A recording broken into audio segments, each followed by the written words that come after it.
Sports presents the best of the National Football League, the American Football Conference. Today, from Oakland, Alameda County Coliseum, it's the Cleveland Browns versus the Oakland Raiders.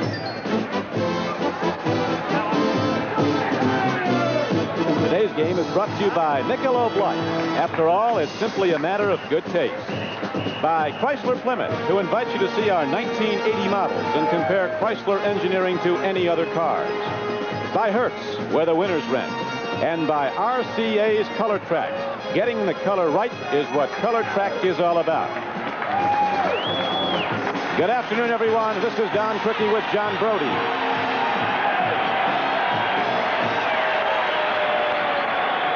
57 degrees at Oakland, California, as the Raiders and the Browns are ready to tee it up. The Cleveland Browns coming into this game with a record of 9-5. The Oakland Raiders are 8-6. And both these teams beneficiaries of yesterday's Seattle victory over Denver. Both Cleveland and Oakland with a very real shot now at becoming an AFC wildcard team. With John Brody, this is Don Criqui at Oakland's Alameda County Stadium. The Browns will be kicking off, and Don Cockcroft is the man to do it. Cleveland coming into the game with a record of 9-5. And the Raiders are 8-6 after their come-from-behind victory last Monday night at New Orleans. There are the deep men for Oakland. Arthur Whittington is back along with Ira Matthews. And, John, the playing conditions couldn't be better. 57 degrees, a dry grass field. I think the playing conditions couldn't be better for the types of teams playing. Both of them fire the ball in the air. I think neither team really concerns himself with the score until the final gun sounds. I love to watch this kind of football. I think we can look forward to a lot of points. Cockcroft hits a high spinning kickoff. It's taken by Ira Matthews at his 20. He cuts across the 30, and Matthews, a first-year player from Wisconsin, drives the ball out across the 35-yard line. He is up to about the 36, where Dino Hall, not big, in fact the smallest guy on the field, but he can play football, comes down and makes the play on special teams for the Browns. Stabler is at quarterback, coming off a great game. He's having a superior year again. Arthur Whittington, not big but quick. At one running back, Mark Van Egan, a big back who's gained 1,000 yards the last 3 seasons for Oakland, is the fullback. Great receivers in Chester and Casper, double tight ends, and Cliff Branch, who caught 2 for touchdowns in the win over New Orleans at the wide receiver. Branch is out wide to the right. It's 1st and 10 for the Oakland Raiders at their 37-yard line. Arthur Whittington breaks the crutch. Hitting out against the Browns' 3-4 defense, Arthur Whittington is out to the 44-yard line. Tom Darden, an all-pro free safety, number 27 for Cleveland, made the knockdown on the play. The blockers for the Oakland Raiders, all pros on the left side, and Art Shell and Gene Upshaw. Dalby, one of the most underrated players in the league at his position at center. Steve Sylvester and Henry Lawrence, the black Kate at the right side of the offensive line for Oakland. And they are the men who protect Ken Stabler, although not as well this year as they usually do. He's been sacked 33 times. Stabler, a 60% completion man this season, goes right back to the run. And the Raiders take it at the Browns across midfield and down to the 49-yard line. Ambrose, 52, made the knockdown on Van Egan. So the Raiders come out running. The Browns have gone to the 3-4 defensive alignment because of injuries to people like Jerry Shirk and Rich Dimmler, Lyle Alzado, Mickey Sims, and Jack Gregory, the down linemen in the front 3. 4 linebackers in Charlie Hall, Dick Ambrose, Robert Jackson, and Clay Matthews. It is now 1st and 10 for Oakland. Stabler again goes to the run, and Arthur Whittington takes the ball down to the 47-yard line of Cleveland, where the nose tackle Mickey Sims knocked him down. Here it is, John.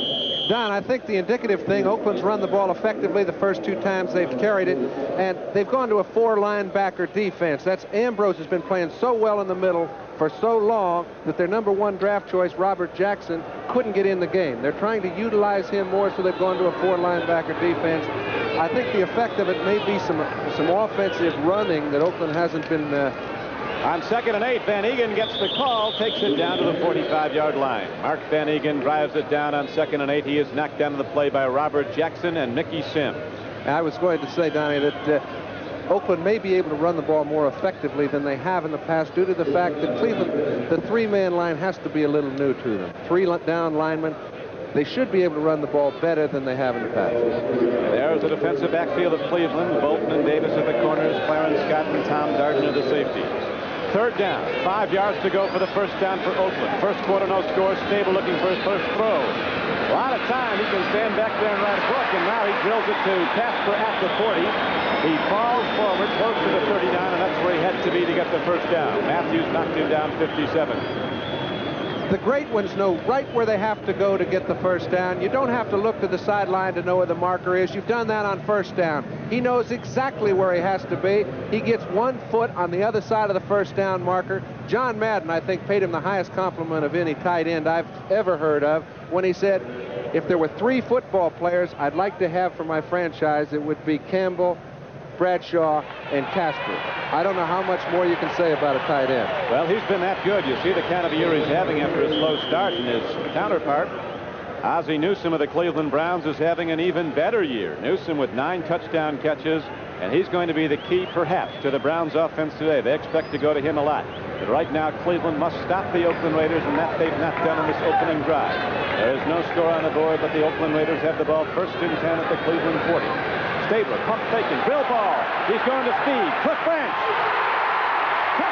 He's got it. Spectacular football as Stabler delivers it long, and Cliff Branch, one of the fastest men in football, outruns the secondary, beat cornerback Oliver Davis, and caught it on the dive in the end zone, and the Raiders are up 6-0. Don, Cliff Branch may not have changed his uniform since last Monday night. He caught 2 late in the ball game to put them ahead. This is the finest catch of any of those 3 that he's made. He just outruns the angle that Oliver Davis has on him. He has not beaten Oliver Davis. He just fades away from the ball, makes sure he stays in bounds, comes up with a great catch, and Oakland's on the scoreboard. They are indeed. That was the 50th career touchdown reception for Whippet fast Cliff Branch. Now Jim Breach out there to try the point after David Humm will hold. Snap set down, all good, and so is the extra point. And so, with 12 minutes to play in the first quarter, the Oakland Raiders go on top 7-0 on the long strike, a 40-yard strike from Ken Stabler to Cliff Branch, and that's about right, John. I don't think he did change his uniform since Monday night. Came right to the ballpark. Well, you know, he's going to have to carry a lot of the burden today because Raymond Chester has been replaced by Derek Ramsey early in the ball game. Now, they may not use as many 2 tight end offensive plays as they have throughout the year and use it quite effectively. 101 balls between the 2 tight ends coming into today's play has to be a record that may never be surpassed. If his first opportunity is any indication, Cliff Branch is going to have a lot of fun.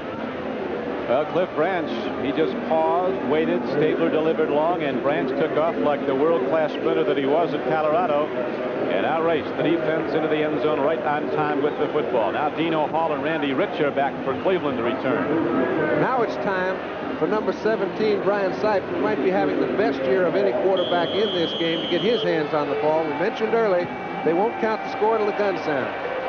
No, they will not. We're going to have more touchdowns in this one. Here comes Dino Hall. He's across the 10, turning wide, and Hall cracks out to about the 19-yard line. The overall pursuit by the Oakland team is good as Dino Hall, the little free agent from Glassboro, who came to this team when Keith Wright, who still has the best kickoff return average in the AFC, went down with a knee injury early in the season.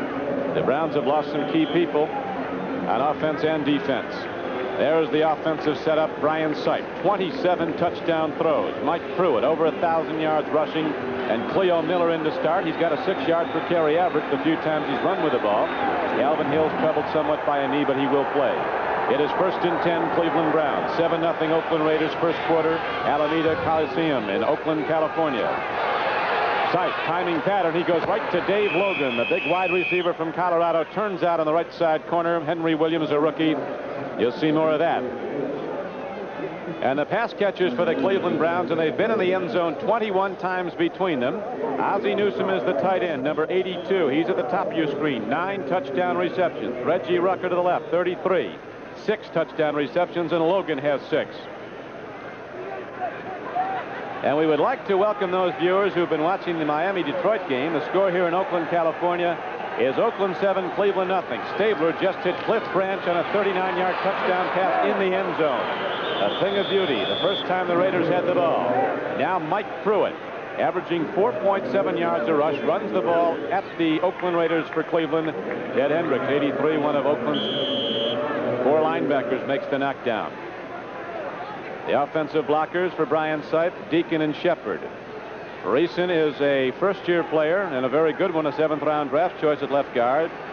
Bob Jackson at the right guard, and Tom DeLeon is the center for Cleveland. An underrated part of this football team. They've done a big job. It's second down and less than a yard for the Browns.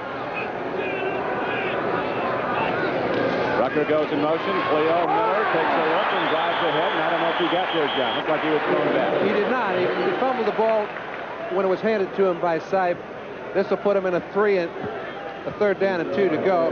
Today, the personalities have changed. This is Dave Pear, generally the nose guard. Today, Oakland's playing a four-man defensive line. The assignments will change a little bit, but football is football. You beat the man across the line of scrimmage, and you stop the play for no gain.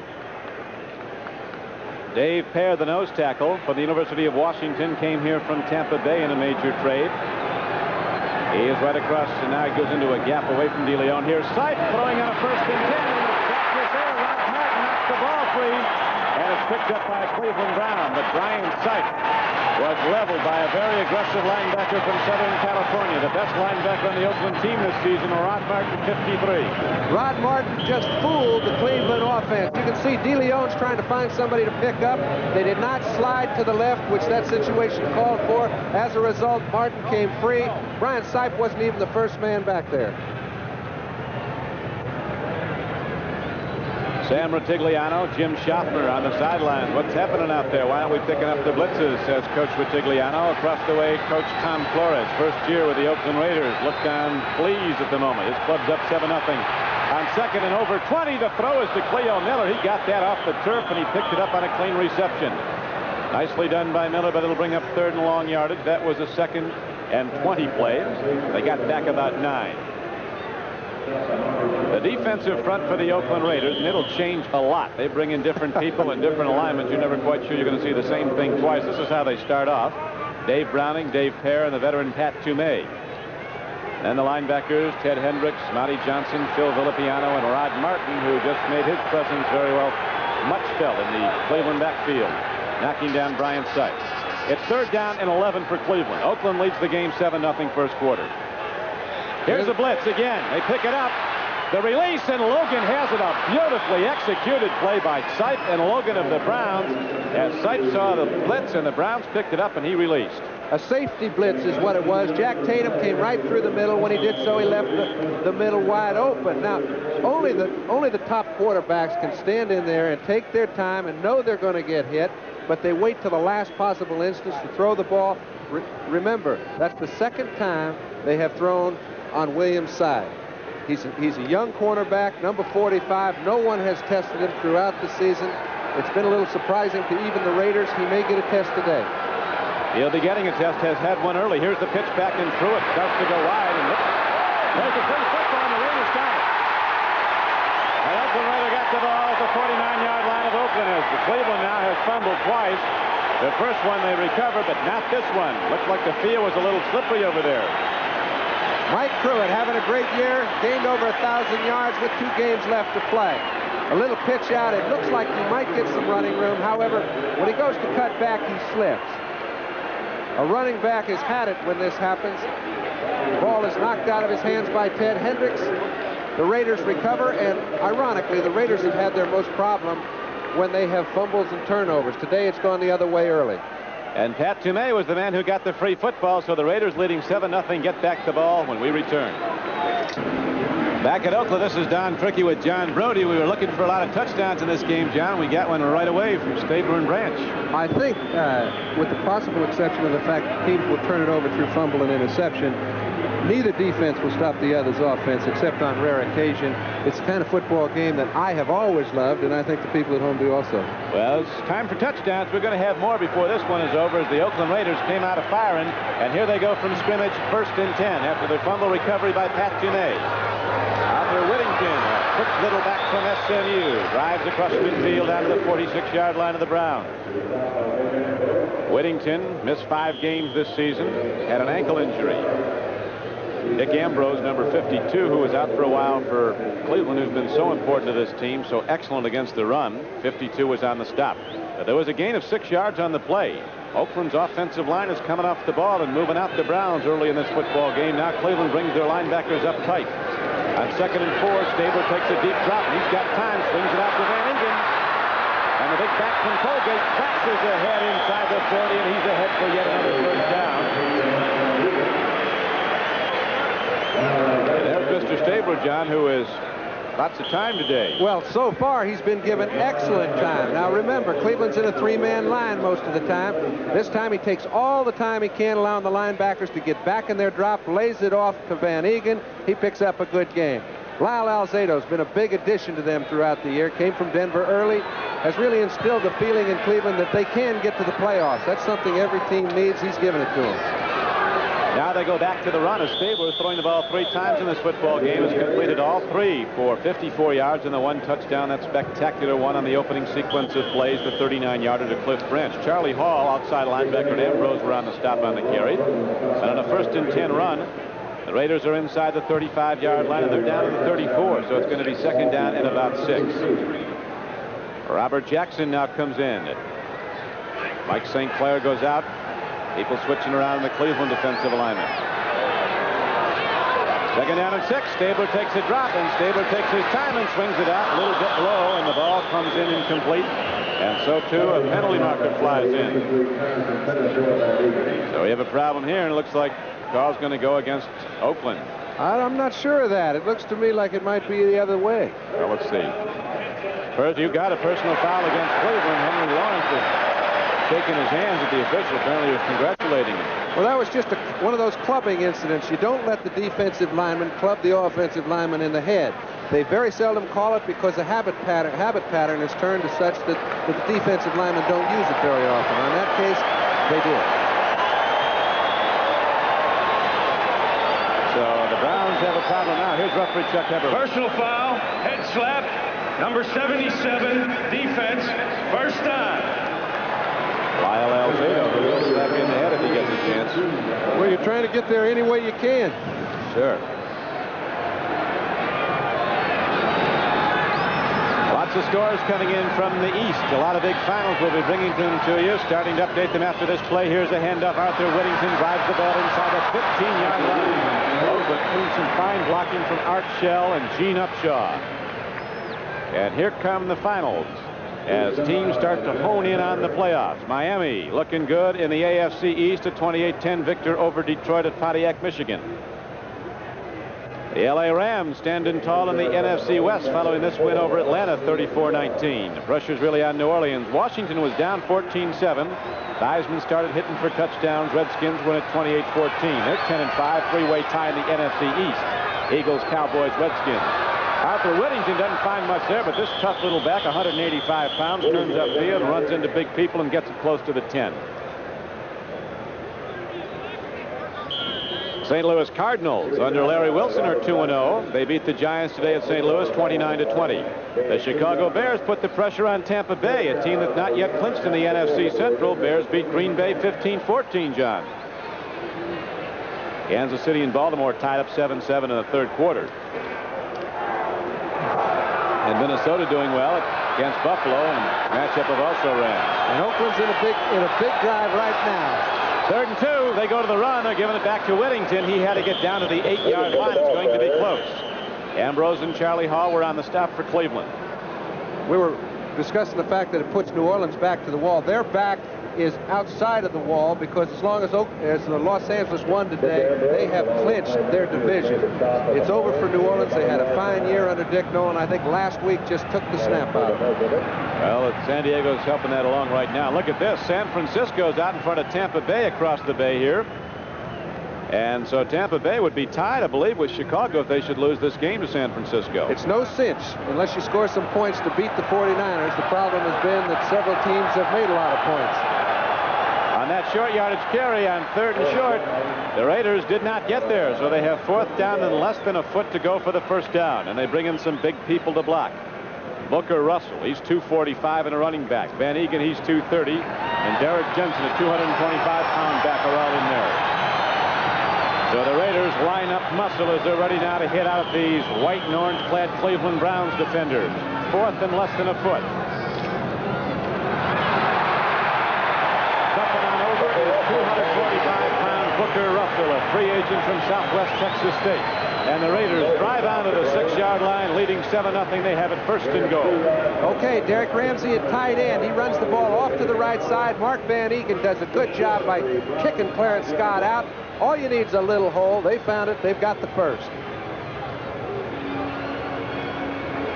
The Raiders looking very sharp on offense. Their first possession, they ran it a few times, threw a little pass to Casper, and all of a sudden, bang, 39 yards to Branch. Here's Whittington. On first and goal from the 6, a penalty marker flies in the air as Whittington takes it down to the 3. Lyle Alzado knocked him down. Browns have not had good success against the Raiders over the years. Oakland has won 5 of 6 meetings. Lyle Alzado stopped the play. Most recently at Cleveland. I think the only time that Cleveland did beat the Raiders is when they couldn't generate a touchdown. Cleveland beat them 7-3. This game won't go that way. No. Now, there's going to be touchdowns, and there's going to be some on both sides because both these teams have the high-power offense, and right now Oakland's is most dominant. Illegal motion, number 66 offense. First down. So that sets the Raiders back now to their 11-yard line. It'll be first and goal from there. The illegal motion call. Sam Rutigliano, his team with an early problem, down 7-0, and the Raiders challenging again. 4:32 to play in the first quarter. Babler, all the time in the world. Tip ball, intercepted by Cleveland. Dick Ambrose, the middle linebacker, moved up on the ball, one of 2 middle linebackers, as Jackson was in also, and Ambrose stops the Oakland drive. Don, this is a kind of play you cannot expect a middle linebacker to make because when it was deflected, you'd expect your middle linebacker to be moving laterally or backwards.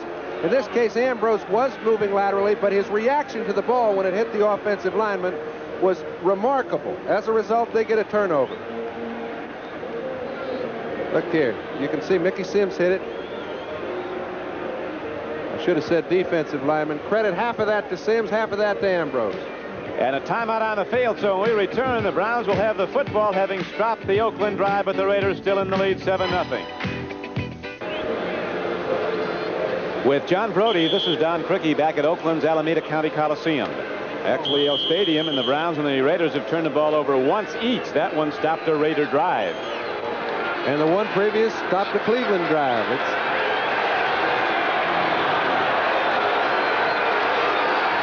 Pruitt fumbled. Tunay recovered earlier, remember, on the last Cleveland possession. The first one the Browns had. Now Rucker goes in motion. First and 10, Cleveland at their 10-yard line. They go to the power back. Mike Pruitt drives it ahead. He comes into the game with 1,062 yards rushing, second in the AFC to Earl Campbell. Scored 8 touchdowns, 6 rushing and 2 on receptions. He's caught 32 balls this year, has Mike Pruitt. Well, the ability that Mike Pruitt has is once he breaks clear at the line of scrimmage, he's got the kind of speed that he can outrun defensive backs, and it's helped him so much because the Browns throwing as much as they do, they call a lot of screens, a lot of draws, and they get him in the offense pass-wise. Pruitt in his 4th year from Purdue had a hellacious start in the league. They put him on the bench, Forrest Redgood, after some fumbles the first couple of years. Here's a tip ball. Brian Sipe has felt the pressure today. He is swept under as Hedricks, number 83, and Tunay were putting pressure on him. Tunay got to him. So Oakland is getting to Brian Sipe with a big rush early. And Tunay loves it when they use that 4-man line. Remember, the personality of Oakland was that they used the 4-man line to rush the passer. But last week, they changed that around in the second half. They used a lot of 4-man line against both running and passing situations. That gives Tunay a chance to play on running plays and passing plays and get the feel of the game. Now it will be 3rd down and 5 for Brian Sipe and the Cleveland Browns. Raw play. Pruitt, he's got room. He's got a first down. He's not done yet. Again, he loses his footing.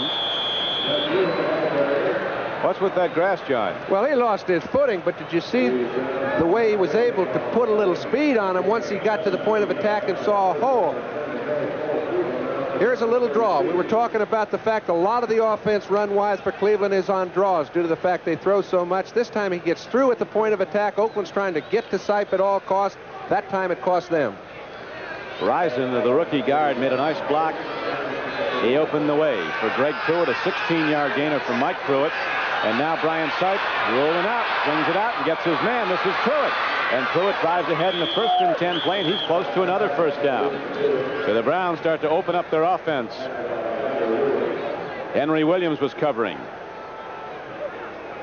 Brian Sipe back to throw. He gets pretty good pressure this time, but when you know which back is going out of the backfield and you have to move around, you move toward him if you can. He did so on this occasion. He picked up Pruitt, and they almost grabbed the first down. In fact, they did.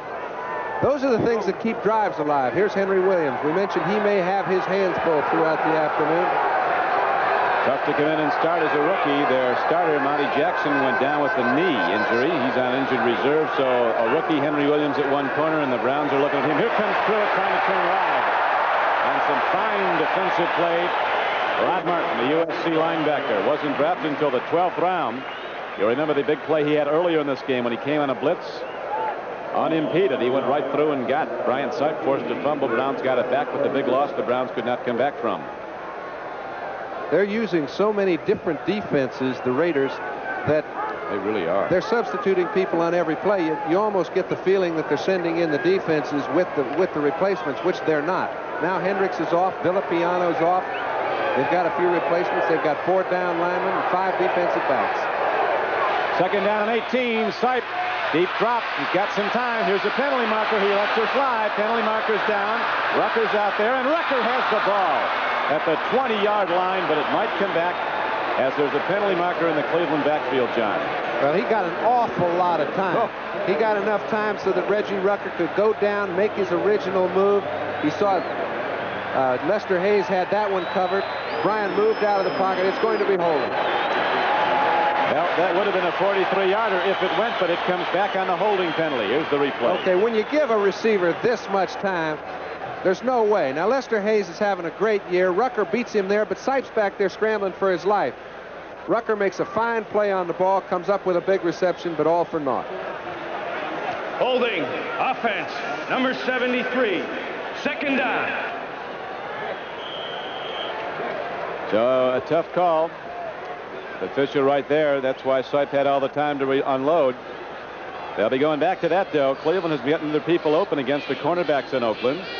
And we saw an Oakland player, fairly well covered, make a diving catch in the end zone in Cliff Branch in the opening series. Cleveland's going to get people open against anybody's cornerbacks, man. That's about right. 7-0 right now, Oakland. Here comes Cleveland ready to throw again on second and long yardage. Second down and 27. Sipe on the run. Look out. And Brian Sipe bails out at about the 37-yard line. He'll be way, way short of a first down.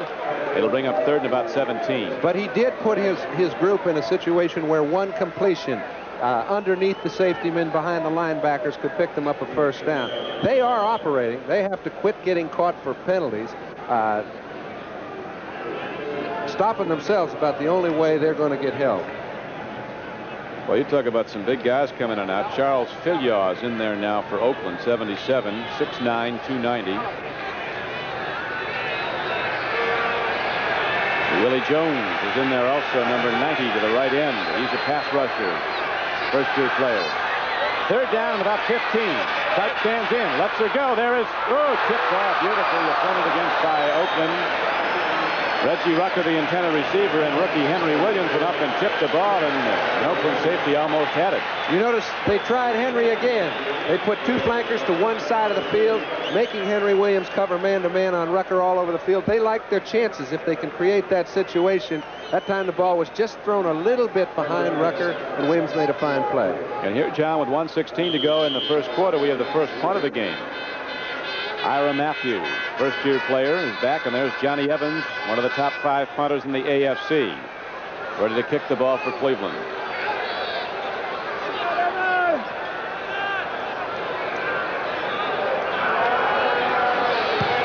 They set up the return, a low kick. This will come back at the Browns, and here comes Ira Matthews, return right, and Matthews is caught from behind.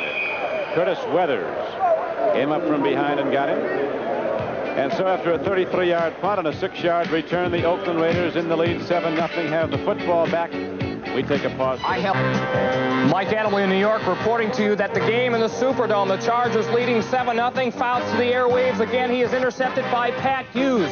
Play was negated by an offsides penalty. Chargers with a second life give to Clarence Williams. He scored 12th TD of the season. Chargers lead 14-0. Let's go back to Don Criqui in Oakland. Dan Fouts having thrown for 2 scores as San Diego is now up 14-0 at New Orleans. So the Chargers contending for the best record in the AFC. They look like they're going to be there. Another man having a great year. Dan Fouts is liable to throw for 4,000 yards this year before the season's over. And I think Joe Namath is the only other player that's ever done that when he had his great year back in '67. Well, there was one other. Jurgensen did it one year. Did he? And Brian Sight may very well do it. He needs less than 600 yards in the last 2 games. Now on 1st and 10, the drive straight ahead to the 40, and it's a gain about 4. Oakland's run the ball a little more than usual, and they're healthy for the first time. We had a chance to talk with Sam Bogosian, their offensive line coach, and he feels pretty good about his group. First of all, I think the biggest factor that has come forth in the last 5 weeks or 5 games is the fact that we've had 5 people in the offensive line that have played every offensive down as a unit. Earlier in the season, we had a rash of injuries. In fact, we've had 5 offensive linemen with knee injuries alone, of which 3 of the 5 had to have surgery. And everybody knows in the offensive line, you have to have cohesion. And I think the fact that we've been together for 5 weeks now is the reason why we're playing better offensively and should play better today, hopefully. Sam Bogosian telling it. Dave Casper catching it, and he's out to the 47-yard line. It's a first down for Oakland. Everybody's hurt this time of year. You want to talk to any team, they can give you the saddest story you ever heard because everybody's lost players by now. Everybody's got a little limp. Little hitch in the get-along, and there is Ken Stabler coming off the field, looking well rested and ready, and we'll be back at Oakland in a moment.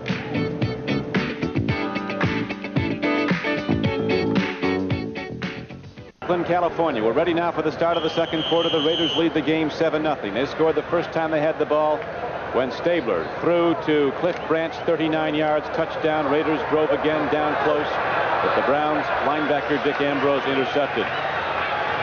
And now Oakland has it again, leading 7-0. 1st and 10 as we open the second quarter. Running with the ball is Mark Van Eegen, and he takes it straight ahead down close to the 45-yard line. Don, I think what you'll notice in the personality of Oakland is that they run to the right as well as they do the left. The reason for that is Henry Lawrence, who Stabler criticized a bit in the offseason last year, has come on and had a great year. Steve Sylvester started at 3 positions for the Raiders, and he's having as fine a year as any of the offensive linemen. They feel they can run as well to the right as they can to the left. Oakland's always been a good team running left. A lot of teams go to the right. Oakland goes at you both ways. Here they come with Arthur Whittington cutting back. He has that great acceleration. He'll stop, and then all of a sudden, one stride, he's at full speed. On a 2nd down and 3 carry, Arthur Whittington gets close to a first down, and we'll watch it again. I think he's got the first down easily, Don. But you can see, here comes Sylvester. He's pulling out the lead. Now, the Raiders for a long time didn't pull many people. Upshaw was the one man that had speed. He probably doesn't have as much as he once had. But they've got Sylvester, who's able to lead the fullbacks, lead their halfbacks. And when Arthur Whittington's in there, you need somebody that can pull to help him. Sylvester's given Oakland a lot. When Art Shell was out so long with the injury, Sylvester was at left tackle, did a great job, a 5th-year player on Notre Dame. They drafted him actually as a center. And also, he played center when Dalby was hurt. Yep. And there was no drop in any of the 3 positions he's played. I mean, it's very rare you find a man that's that flexible. And the carry was good for a first down as the measurement shows, so the Raiders drive on. They now have the ball 1st and 10, 42-yard line of Cleveland. Oakland leads the game 7-0 early in the second quarter. Handoff goes to Arthur Whittington. He's inside the 40 and down to the 39. Across the bay, San Francisco has extended its lead over Tampa Bay to 10-0. But Steve DeBerg, the 49er quarterback, went down with a possible concussion, and Joe Montana is now in the game quarterbacking the 49ers. We mentioned the Raiders employ 2 tight ends. Raymond Chester is hurting. Derek Ramsey's playing tight end as well as flanker. He can double up. You got to get down on those cornerbacks and help your runners. It's 2nd down and 6 coming up for Oakland. 39-yard line of Cleveland. The left-hander drops in there, and Stabler delivers, and Casper, shielding off the defense, takes the ball, and he's only great. I'll tell you, it's the little things that differentiate the great players from the good ones. Casper gets out on this pattern, makes a fine pattern. You can see Clay Matthews is sitting down there with him. and he's in a great position to pick the ball off. If Casper doesn't kind of shield him from getting a hand on the ball, that could have been a turnover for the Browns. As it was, it's a 9-yard completion for the Raiders. Talk about winners. Stabler quarterbacked Alabama to an NCAA championship in 1965, and Oakland to a Super Bowl championship. Dave Casper captained Notre Dame on a national championship team, and he was the prime mover on that team that beat Alabama. Here comes Arthur Whittington. And of course, they both were part of, he was along with Stabler, part of the Super Bowl championship team here at Oakland in 1977. They're winning players, and they now bring the ball down to the 27-yard line. It's another first down for the Raiders. I'll tell you, the Raiders are going to see whether or not Cleveland in a 3-man line can handle the run. Now, we mentioned earlier they haven't used it an awful lot. They've changed up. They haven't settled with any one phase that would be considered their personality. They were effective last week with a 3-man line. This week it hasn't worked that way. And now on 1st and 10, Stabler takes a deep drop. He looks, he pumps, he throws, and there's Casper. And Casper is down to the 15-yard line, and right now he owns the Cleveland secondary. Dave Casper is running at will out there, and he's catching them all. When things are going well, you better capitalize. Stabler knows it. They had a chance to score and came out with no points on a great play by Ambrose. They've got themselves on the run again. They've got to extend their lead from 7-0 to get into any sort of position where they feel comfortable. Raiders were talking about Casper, and you really get the idea of what kind of a competitor he is. The other night at New Orleans, he was flat and the ball was intercepted. It was intended for him. He comes back 40 yards down the field and makes the tackle on the interceptor. Van Egan takes the ball left, and he runs it on a first down carry inside the 15-yard line down to about the 13. Not that long a game. One of Oakland's shortest in this football game, as they have dominated the line of scrimmage. They lead 7-0, and there's 11:40 left to play in the first half. Clay Matthews was on the stop, outside linebacker from USC. We mentioned before that, Cleveland has hung in there in ball games when it looks like they're being beaten, and they've come back to win. Now, they've won so many games in the last quarter that you almost expect it of them. And if you're Oakland, you want to get all you can early. That is the truth. Cleveland will be in it, believe me. They come back. Here's the throw in. A good defensive play by Clay Matthews as they went to Casper. Near interference, but the official right there said Clay Matthews got there on time. NBC Sports. We're going to bowl you over starting Christmas Day when the powerhouse Pitt Panthers go against the Wildcats of Arizona in the Fiesta Bowl. New Year's Day, Heisman Trophy winner Charles White leads the 3rd-ranked USC Trojans against the #1 Buckeyes of Ohio State in a game for the national championship. Then the undefeated Florida State Seminoles go against Billy Sims and the Oklahoma Sooners amidst the spectacular pageantry of the Orange Bowl. And right now it's 3rd and 8 for Oakland and Ken Stabler. Inside the 10, Ramsey catches the ball. They haven't brought it yet, I don't think. Finally they do. Ramsey didn't hear it anyway. Well, had he not slipped, he had only to beat Matthews to run it in.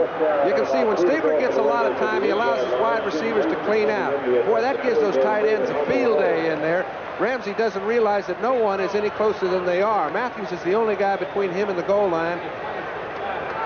They've got it first and goal inside the 10. And now Jim Breach comes out as 4th down and about the 3-yard line, so this will be little more than an extra point attempt. In effect, it's a field goal attempt with David Humm holding. He drills it up, and he's got it. So the Raiders extend their lead to 10-0 with 10:25 left to play in the first half. Oakland gets it going. Oakland leading 10-0. Jim Breach hits it up and good. And we'll return to Oakland Stadium in a moment. Dan Fouts gets another one into the end zone to John Jefferson as the San Diego Chargers have it all going. Here come the Oakland Raiders. Jim Breach into the football. He drills it downfield. Dino Hall takes a look at it. 1 hop, 2 hops, and up at the 9-yard line. 15. He looks and gets to the 20. And Dino Hall runs it to the 22. Saw Dino Hall before the game, John. Everybody kids him about being the smallest player in the league. Said, I'm just happy to be here. And he is. The Cleveland Touchdown Club is here. I don't think there's any club anywhere that supports their team like the Browns fans do. They're putting 80,000 a game into Cleveland Stadium. There isn't 80,000 Browns fans here, but there's a lot that made the trip west. Right now, there's not a lot to cheer about. Well, they're only back by 10. Now, they've been in that position several times this year. That's a 2-point safety to Cleveland to come back from. Although against Oakland at home, it's going to be tough. 10-0. Sipe takes a look. Logan's open, but he does not deliver. Now he's got to hurry, and here comes Dave Pear running him down, and finally he delivers the ball incomplete. Logan made an inside break and stood there wide open, but Sipe apparently didn't see him. It's a little difficult to see those fellas. I mean, you can point at them from up here. Yeah. Row 50, you get a beautiful view. But down there where he is, with Pear hounding him, he's trying to find any open space to put the ball so that he doesn't get caught with a 12 or 13-yard loss. That time he absorbed the blow of Pear and still was able to throw it into an open space. That's a pretty good play out of a bad situation. I was talking to Brian Sipe this morning. He said probably the key to his performance this year, what's helped him most, is the coaching of Ritigliano and Schaffner and the fact that they've simplified the offense. It's helped the whole team. The offense is not nearly as complex as it was, and they had such a turnover of coaches in recent years at Cleveland. Now they've got a system that has been working, but not today, as the second sack of the game is recorded, and there's also a penalty marker down.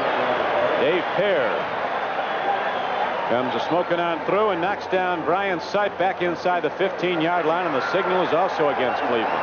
I think the interesting thing to me is that it was a blitz situation, and Henry Williams covered Dave Logan all over the field, just like a blanket, forced Sipe to eat the ball. Now, if he can handle Logan one-on-one with no help inside or outside, it could be a long day.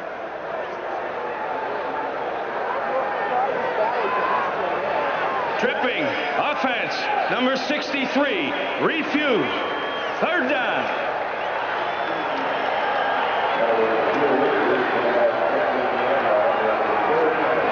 Cody Rison called for the trip. Jets are playing tough against New England. Second quarter, Shea Stadium in New York. Right now, it is third down and 17 to go for the first down for Cleveland. Oakland leads the game 10-0 in the second quarter. 10:04 to play in it. Big rush. Sipe eludes it. He delivers. Tip. Oh, it might be picked off. That ball might have been picked off. Mike Davis. Now apparently they ruled it touched the ground first. Going after the ball was Rufus Bess and Mike Davis. Davis tipped it. Rufus Bess grabbed it. Well, the ball was being bounced around all over the place, so it was really difficult to tell.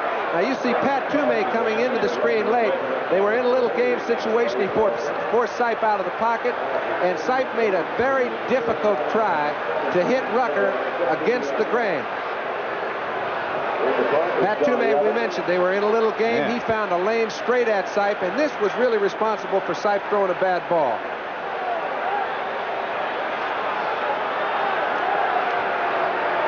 Browns line up on 4th down and 17, ready to punt the ball. Johnny Evans standing at the goal line. Jack Tatum's not ready to play football yet, though. Well, they think they intercepted the ball. I could not tell, and it didn't look to me as if they had, but doesn't hurt to talk. Nope. Willie Brown, the defensive backfield coach, comes down Jack Tatum, and now Evans at the goal line. Ira Matthews back at the 47-yard line of Oakland awaiting his kick. Snap so important. It's a line drive, a good one. The kick is not. Takes a hop, and apparently Matthews going to let it roll, and it'll be down at the 49-yard line of the Oakland Raiders, and the Raiders get back the ball first and 10, and people knocking each other down on the field away from the play. A 34-yard punt. It's going to get rougher. Back at Oakland, here is Brian Sipe letting it rip. We'll see if it's an interception or not, John. Well, a lot of people, you know, Jack Tatum just left the field. Now, he thought that Lester Hayes got a piece of it, that his hand bounced the ball up and down. And I agree with him. That's right. I agree with him. It didn't look like it the first time a man took a look at it, and the official only has one chance to see it, but that's why they were concerned. Great pictures. Our producer today for NBC, Larry Cirillo. Our director, Harry Coyle. As Stabler lets it rip. Casper's out there, and it's defended against and broken up so nicely by Oliver Davis, number 21. Casper, for a big guy, gets a deep release. He was on the fly going down the near sidelines, and Oliver Davis saved what could have been 6. They don't send Casper deep very often. This time, Stabler waits as long as he can. First down, little play action pass.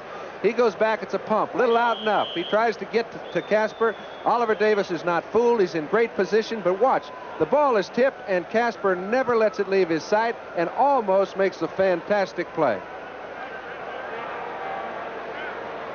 Ken Stabler's thrown for 25 touchdowns this season, so he's only 2 behind Brian Sipe at the moment. Right now on 2nd and 10, Stabler stands in, lets her rip, and there's a man wide open.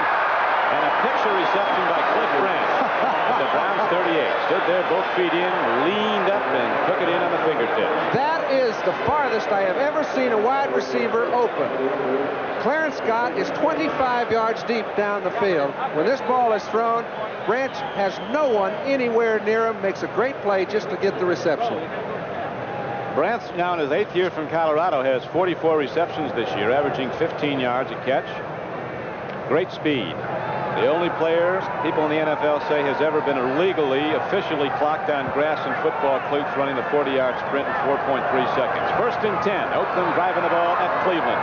Arthur Whittington takes it inside the 35-yard line. And Charlie Hall, a big linebacker from Houston, 59, knocked him down. 6'3", 235. But Stabler, with a diverse offense, has the Raiders moving, leading by 10 with 9:14 to play in the first half. Sam Latrigliano's Browns 9-5 coming into the game. Tom Flores' Raiders are 8-6. Al Davis says Tom Flores has an inner toughness you don't find very often. That's why I picked him as the successor to John Madden, who did such a great job for 10 years here. Stabler lets it go, and here is the catch. Van Egan working hard against Clay Matthews, and it's going to be very close to a first down. It's one of the things that Van Egan has done so well over the years, Don, is that when he catches that little flare pass, he gets the most out of the reception. A lot of times backs will try to make big gains out of simple little off-speed passes. Van Egan knows he's a fullback. When he gets the ball, try to dissect any secondary people you can. Pick up the 4, the 5. Very important. He picked up a first down on that occasion, kept their drive alive. Van Egan gives it to you a lot of different ways. He catches the ball, 41 catches and all that rushing. Here is a swing pass screen to set up for Arthur Whittington, and he loses his footing. Over in that area of the field, a lot of players trying to cut back have gone down. Ambrose fell on him. On a 1st and 10 play, the resultant gain was only about a yard. Looked like it might go for a lot more than that till he fell. It was in the same area that Mike Pruitt fell earlier in the first quarter. It must be a bit slippery over there. Right around the 30-yard line, the footing's a little treacherous, but that play was set up as well as you could ask a play to be set up. All went for naught. You can see Art Modell a little concerned at this time. Passing around the nachos in there with Pete Hot Hazy, general manager. Right now, they're concerned about the Oakland Raiders, and here come the Raiders. Whittington, who is a real lithe, quick back, has that dance step. 4-yard a carry average for Arthur Whittington. Missed a lot of games with an ankle injury. Robert Jackson knocked him down. Just ahead, what, a safety? You got it. 7-5. But that game is so big, particularly for Oakland. If they were to win this ball game, they still need a loss by New England and plus Denver. They can get half of it today if the Jets keep going. Stabler on 3rd and 2 into the end zone. Casper's there. Can't hold on. Good coverage against him by Oliver Davis, right with him. Had Casper taken it in, he probably would have been out. And Stabler got wrapped by Alzado, getting up a little slow, but he's had time. Stabler's all trimmed down. He looks... I think they knocked it off. He's found the floor 5 times today, even though he hasn't been caught with the ball. It doesn't hurt any less. Stabler says the more interceptions he threw last year, the older he got, and the drunker he got, and the fatter he got. And starts throwing touchdown passes, and here he is, a great guy again. He stopped reading the papers. He's always thrown them. He wasn't very happy about the press coverage last year. Jim Breach hits another field goal, and Jim Breach extends the Oakland Raiders lead now to 13-0. A 38-yard field goal with 6:46 to play in the first half. The Oakland Raiders, under the aegis of this man, have won more games than any team in football since they began back in 1960. Had some bad early years, but even counting those, everybody talks about the Oakland Raiders Monday night record, their record versus the NFC. Their record's good against everybody. They just win a lot. Dino Hall comes back upfield and takes the ball close to the 30-yard line on the kickoff return for Cleveland. Oakland has dominated the football game, not only on the scoreboard where they lead 13-0. They have 32 plays to 17 for Cleveland. Time of possession over almost 16 minutes for Oakland, 7.5 minutes. Well, they've controlled the ball and so much of it on the ground. It's as well as I've seen them run all year. But remember, only 13 points. So if Cleveland can come back now before the half, this game is back in the half. And Cleveland can come back quick. They haven't opened up the offense yet consistently, but let's see. Here's a swing pass in the flat. They go to Dave Logan.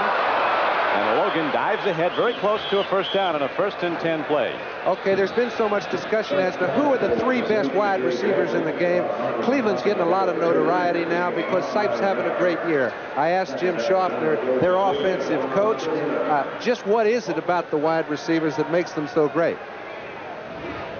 Our 3 outside receivers are 3 receivers. I think we've done the best job of getting the ball downfield to those guys, and certainly they're a part of it because they're outstanding receivers. But collectively, Brian and the 3 receivers really understand, as I say, preparation for the game, for the week. And they know where the creases should be, and they really complement one another. They all have good hands, and the best thing about them is that their intelligent approach to the ball game, really. On 2nd down and less than a yard, the Browns go to the run. And they're going to bring out the chains now to see if they got there. If they did, it'll be by the nose of the football. Cleo Miller ran the ball. Calvin Hill hasn't been in yet, John. Well, if they did, Donnie, I think the lines are made wrong because one of those first down markers was just inside the line. I think they've got about 6 inches to go. Calvin Hill's been hurting a little bit. And Mike Pruitt's been playing so well that he's picked up the slack that Greg Pruitt created when he went down. So they've thrown the ball. Their personality is throwing the ball. When they have to run, that's when it's tough for them. Tom Flores, Raiders sending a lot of defensive looks at Sipe and the Browns offense. 3rd down and inches now for Cleveland. Browns trail in the game 13-0. 2nd quarter, 5:30 to play in the half. Handoff up the middle, and there is the big back Pruitt. Guts it right at the Oakland Raiders and takes it ahead for a first down. It was such a very small piece of yardage they needed. And yet, it's an offensive center that can snap the ball back to the quarterback, Tom DeLeon in this case, and get any sort of penetration over the middle. They did so and picked it up. Browns need points. You brought an interesting aspect of this game, John. It's 13-0, not 14-0. The Browns get a touchdown, and they're in striking distance. They've got a ways to go now, and they've not moved consistently. There's been a big rush generated against Brian Sipe by Oakland's multi-front defense. Look at Hendricks, 83 up there. Here he comes. They pick him up. Sipe gets it away. And it'll go for a reception and a short yardage gain, about 3 or 4. Doing a good job catching the ball was Reggie Rucker, and an even better job releasing it Sipe because people were right on him right away. It was a quick type pass, and there's so many types of offensive blocking, Don. That was an aggressive type offensive line block. You don't expect a lot of time. He got Rucker. He had him in motion. It's very hard to watch a man on man when you get him in motion, get him up the field a little bit. Those are like running plays for Cleveland. Kansas City has beaten Baltimore 10-7. That was Reggie Rucker's first catch. Sipe on 2nd down and 6 gets it away. The Raiders are there converging on Reggie Rucker as Brian Sipe tries to strike long. He has a drop with Dave Pear, who knocked him down. Henry Williams and the strong safety Jack Tatum converged on Rucker. Well, they tried to eye fake Jack Tatum out of the play, but he felt like that ball was intended for him. He had it well played the whole way. As soon as Sipe he didn't even look that way, and Tatum was kind of sliding over. That's his second chance, hasn't come up with any. There'll be more chances. These teams can score. The Browns scored 333 points coming into the game. The Oakland Raiders 322. 3rd down and 6 now for Cleveland.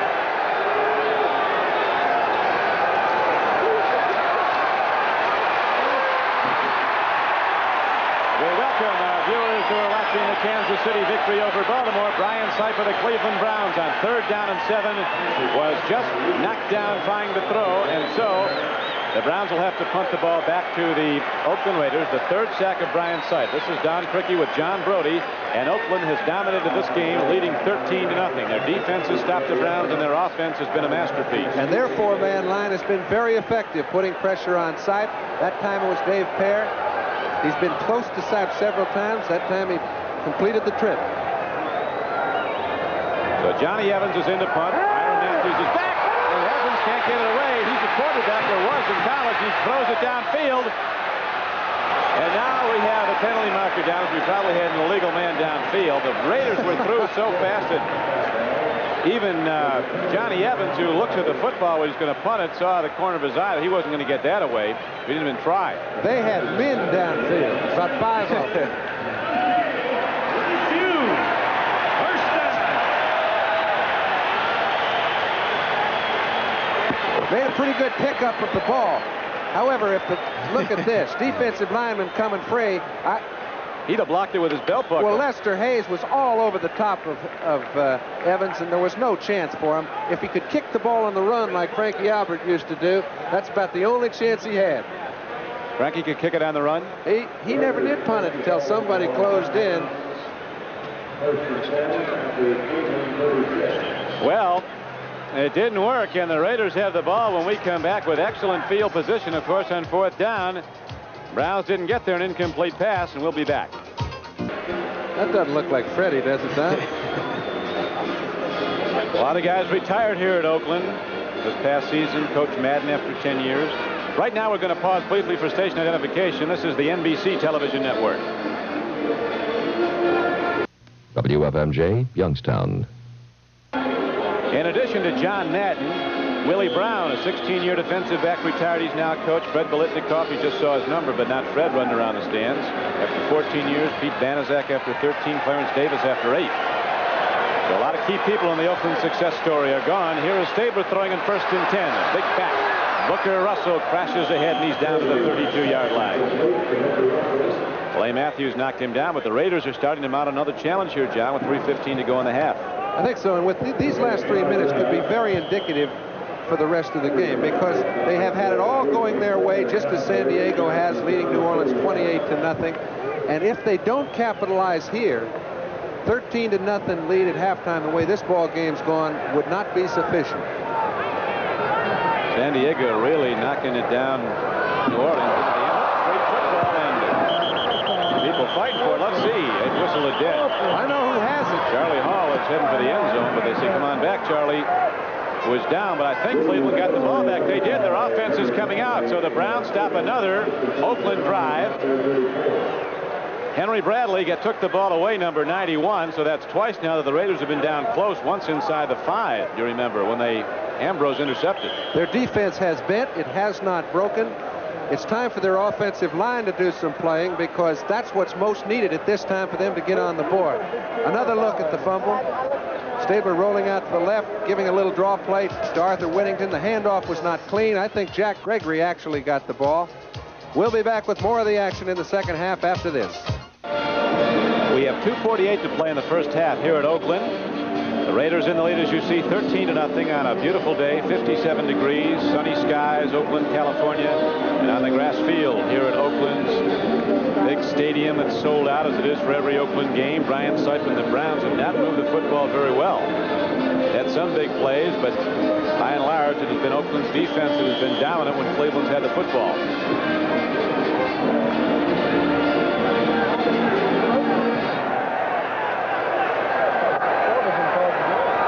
First and 10 for the Cleveland Browns, ball at their 34-yard line. Time becoming effective for the Browns. They must move with big plays, and Sipe is looking for one now. Dropping deep, here's the rush. He swings it out. Open is Calvin Hill. And Hill, as he's done so many times with his great hands, comes down, catches the ball. They ruled apparently somebody touched him when he was down to 47. It's a heck of a grab, and they love to use Calvin Hill as a receiver. And they're doing so. They've had a little problem protecting for Sipe. They kept Ozzie Newsome in on this play. He's been an outstanding receiver for them, but they have to give their quarterback time to throw, so they employed Hill in the offensive structure. Hit him for a big gain, and they're on the move.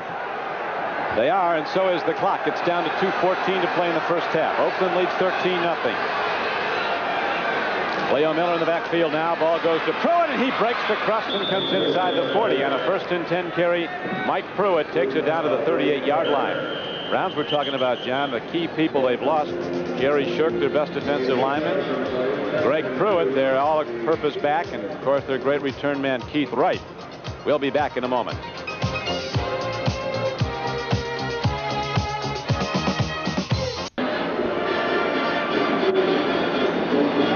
Ready to go back at Oakland Alameda County Coliseum. The Cleveland Browns have the ball. 38-yard line of the Raiders. 2nd down and 2 coming up for Sam Martigliano's Cleveland Browns. They're down in the game 13-0. Brian Sipe, their quarterback, has been under pressure in this game.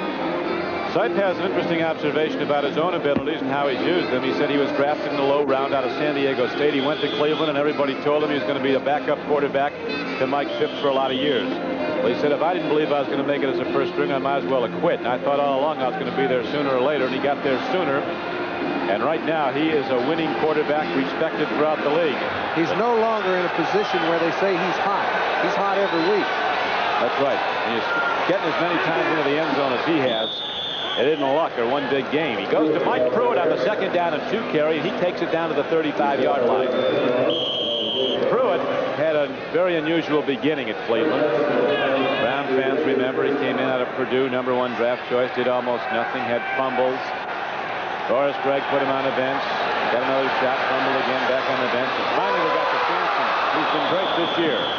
That swing pass to Cleo Miller in the heart of the Oakland defense was very nearly intercepted. Villapiano and Hendricks dropping back in zone coverage. They will keep you guessing, this Oakland defense. A lot of different looks. Tom Flores is a little concerned right now. He knows his team's had all the best of it in the first half, and they're in great danger going into the locker room at halftime with a 13-7 lead. Sipes got him on the move. This is their best drive in the first half. 2nd down and 10 coming up. He has Calvin Hill back in the game. He has Rucker wide to the right and Logan out in the left flank. They've not gotten the ball to Ozzie Newsome yet. And he is a guy they really were looking to get the ball to in this game. Here's a long pass downfield. It's tipped away, and there's penalty markers down the line of scrimmage. Newsome they thought would be a key factor, and apparently so did the Oakland Raiders, because they've been giving him a lot of attention. He's not had the football. And Henry Williams has played very well. Number 37, defense. But that was a safety blitz. They had 9 men on the line of scrimmage. One of them got a little anxious, but let's take a look at Henry Williams. He doesn't know somebody's already offsides, and it's one of his own men, so he's got to make a fine play. He used the sideline. He forced Logan into a no-man's position. Great play for a defensive back. They have Charles Phillips, defensive back from USC, in the game much of the time, number 47, playing right on the nose of Ozzie Newsome, who's caught 50 balls this year, 9 for touchdowns for Cleveland. He's having an all-pro year. And the receiver coach, Dick Kotite, talks about his blocking. I asked Ozzie Newsome before the game, what's the key to becoming a blocker when you weren't one? He said, you've got to want to block. I think the want to comes first.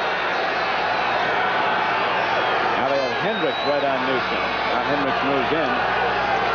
2nd down and 5. Sipe with a deep drop, stands in, throws the ball, and he was hit hard. There's going to be a personal foul on Villapiano, I think. Put a little extra lick on it. Roughing the passer. You can't pull up. He knows he's in a hurry. He's got to get to Sipe because he's left his area vulnerable. If he doesn't get to him before he can throw it cleanly, he's in trouble. And I'm not down there taking a look at the quarterback, and I don't think it was anything malicious. He's in a hurry. He's trying to make a play. Made it the wrong way.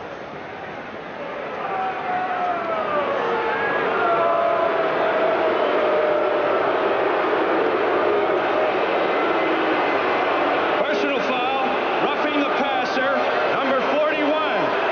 First down. Big play for the Browns because the pass was way off the mark. Here it is. You'll see Villapiano come in and really put a hand. And I think there's one thing you can't do, that's hit him in the head. Let's take a look, see if when he comes down, the helmet's a no-no. So the Browns have renewed life now. They have the ball down to the 16-yard line of Oakland as time's a factor, 1:25 to play first half. Raiders lead the game 13-0, 1st and 10 Cleveland. Sipe going to go down back at the 30 as the Raiders are coming out of smoking in this football game. If they get in the playoffs, they might be something. Well, they've got a little ways to go to get in them, but I'll tell you, the way they're playing right now, it looks like they're in a playoff game. They're playing for their lives. Their defensive pass rush has been the best it's been all year in the 4 or 5 games I've seen. They've used different people. That time Rodney Martin came back, their back picked him up, had to leave. Browning couldn't help the offensive tackle. As a result, Sipe goes down. Now the Browns are taken way out of range. It's going to be 2nd down and 24 back at the Oakland 30. 55 seconds in the half. Here's, Logan looked like he had it, then he lost the ball back inside the 25. Less Lester Hayes, who's been a great cornerback for the Raiders this season. His third year from Texas A&M, he's intercepted 6 and run one of them back 52 yards for a score, was defending. The Browns have not coordinated as well as they generally do. That time Logan ran a fine pattern, tried to keep Hayes off his back and away from any position to get to the football, and in doing so he took his eye off the ball. Browns will close out next Sunday at Cincinnati. Raiders will close out next Sunday here at Oakland Alameda County Stadium against the Seattle Seahawks, who gave them both a hand yesterday, beating the Broncos. Right now, there is a pause in the action. We'll return to the game in a moment. With John Brody, this is Don Criqui back at Oakland. Browns have the ball, but they have a problem right now. It'll be 3rd down and 24 coming up. What do you do here, John? You put it down there and hope somebody interferes with you, because to design plays to go 25 yards when you're on the 30-yard line is very difficult. I mean, there are too many people in one specific area down there to get anyone running loose. They may, I know in their discussions, they considered picking up 3 or 4 yards and putting it well within Cockcroft's kicking range. So I'll wait and see. I didn't get in on the conversation. Arthur Whittington has outrushed the Cleveland Browns today. He has 50 for the Raiders. Cleveland as a team has only 42 yards rushing. On 3rd and 24, Tripe was chased and run down from behind by Willie Jones. They've gotten him 5 times in the first half. Oakland's defense is really coming off the ball, and the Cleveland offensive line, which has gotten a lot of credit throughout this season, and with good reason because they've played well, has been unable to hold off the Raider front. Willie Jones is an outstanding pass rusher. They use him generally in passing situations. That time he just beat Doug Deacon outright. You can see how fast he gets around, and Sipe has very little chance to even set up, much less get an opportunity for his receivers to run their pattern. So the Browns will now have to punt it. 5 sacks for a total loss of some 48 yards. Ira Matthews is back deep. Johnny Evans will try to angle his punt now for Cleveland. This time he gets a good snap. Remember the last one. He had a run and throw an incomplete pass.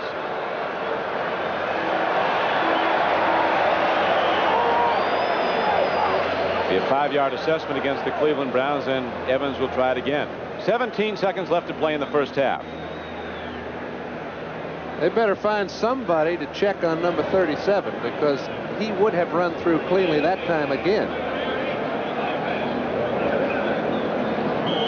At halftime, NFL 79 will bring you a complete update of all the scores, the stories, the highlights of this 15th weekend of play in the National Football League.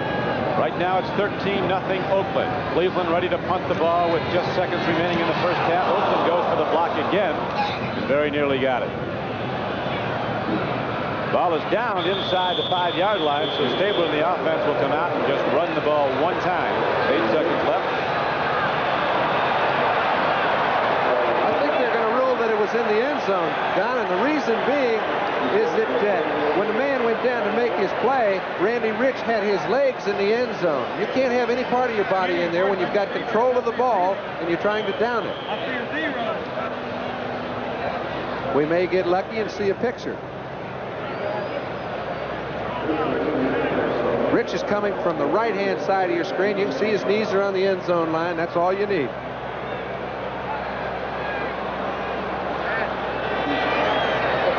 So now it'll be 1st and 10, and the Browns go to the run. The guy didn't call that so often today, Arthur Whittington, and that will do it for the first half. As Oakland wins the first 2 quarters, still a long way to go, but a very big game. That is the end of the first half, and the score is the Oakland Raiders 13 and the Cleveland Browns nothing. In the second half first. Now, they haven't moved the ball offensively too well, but they've been stopped by their own mistakes. I think you'll see them go to the pass, go to their receivers, and you can't hold them down forever. I look for a close game. And now let's go to NFL 79. Brian Kemble and Mike Adamle. Hello again, everyone. Brian Brian Gumbel and Mike Adamle welcoming you back to NFL 79. As we started Week 15, there were 7 playoff spots available. You should know that the Rams have filled one. The Chargers are winning big. They're about to fill another one. The Bears and Redskins are staying alive. Mike and I will get you all caught up. Scores and highlights of Week 15. We'll get to it all right after these messages from your local station. 15 winding down. Let's get you caught up on a full day of action. The Pontiac Silverdome today. The Detroit Lions record fell to 2-13. More importantly, from the Miami Dolphins, scores 7. Patriots, they've just got to keep on winning and hope that things go their way. It doesn't matter if they win this week and continue to win next week. What really does matter is what the Miami Dolphins have to do. Miami Dolphins today turn back the Detroit Lions, and next week, next Saturday, right here on NFL 79, NBC, you will see the Dolphins go against the Jets. If the Jets win that game and the Patriots come back, win today, win next week, they'll be champions of the AFC East. If instead the Dolphins turn back the Jets, they'll win it outright. Remember this as you look at the Patriots score. The only way they can go to the playoffs is if they win that divisional crown. This 1979 National Football League game is brought to you by Radio Shack, the nationwide supermarket of sound. By Schlitz, make the most of now. From the life you live to the beer you drink, go for it. By Chrysler Plymouth, who invite you to see our 1980 models and compare Chrysler engineering to any other car. And by Betamax, the home video tape recorder from Sony, the one and only. Back at Oakland, California, the Raiders and the Browns are ready to play football in the third quarter again. 13, Cleveland, nothing. You know, John, talking with John Madden, who's here today, who was 10 years the highly successful coach of the Raiders, he was saying the thing that's always impressed him most about Ken Stabler, he was the same on Wednesday at practice as he was in a Super Bowl. Didn't make any difference. I think the only time you can see the change in Kenny is when you make him mad. If somebody gets a good lick on Kenny, watch for him to come back and do something damaging. And I think it happened last week when they beat New Orleans. They got him on the deck, and they got the redneck moving, and he has been consistently outstanding since that time. And I really think that he knows right now Cleveland has the capability of coming back. And if they don't put more points on the board, this game can go both ways.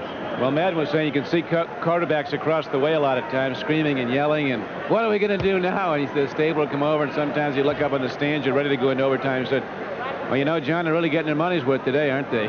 And I think he loves that. He loves to be in control of a volatile situation. And quarterbacks, I think, have that innate quality that if they really like to play, when everything around them is chaotic, they love to make some little trite comment that kind of puts the whole thing into perspective. Brian Sipes the same way.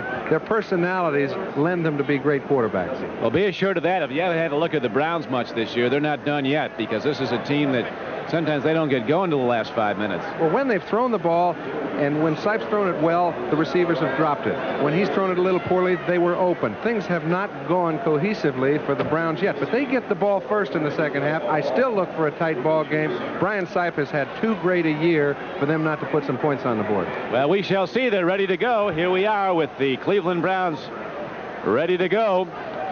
They'll be receiving. Jim Breach will be kicking it off for the Oakland Raiders. Ray Guy's had a little problem with his knee on the kickoff, so Breach, he doesn't kick it too deep, though. He sends a spinner downfield. It goes out of bounds, so he will try to do it all over again. 5-yard penalty. That'll set the ball back to the Oakland 30-yard line. 13-0 is the score. Oakland Raiders moved out very quickly. First and only touchdown of the game came in a spectacular play in Oakland's first possession when Stabler threw a 39-yard strike into the end zone to a diving Cliff Branch. Arthur Whittington, the game's leading rusher, with 53 yards in the first half. Pruitt has 31 for the Browns. Brian Sipe completed 7 of 14 for 83 yards, but perhaps the most important statistic from a passing standpoint were the times he didn't get it away. He was sacked 5 times. I think you hit it, and that's the problem Cleveland has to deal with. They have got to find a way to handle Oakland's 4-man defensive line. It's all to the offensive line.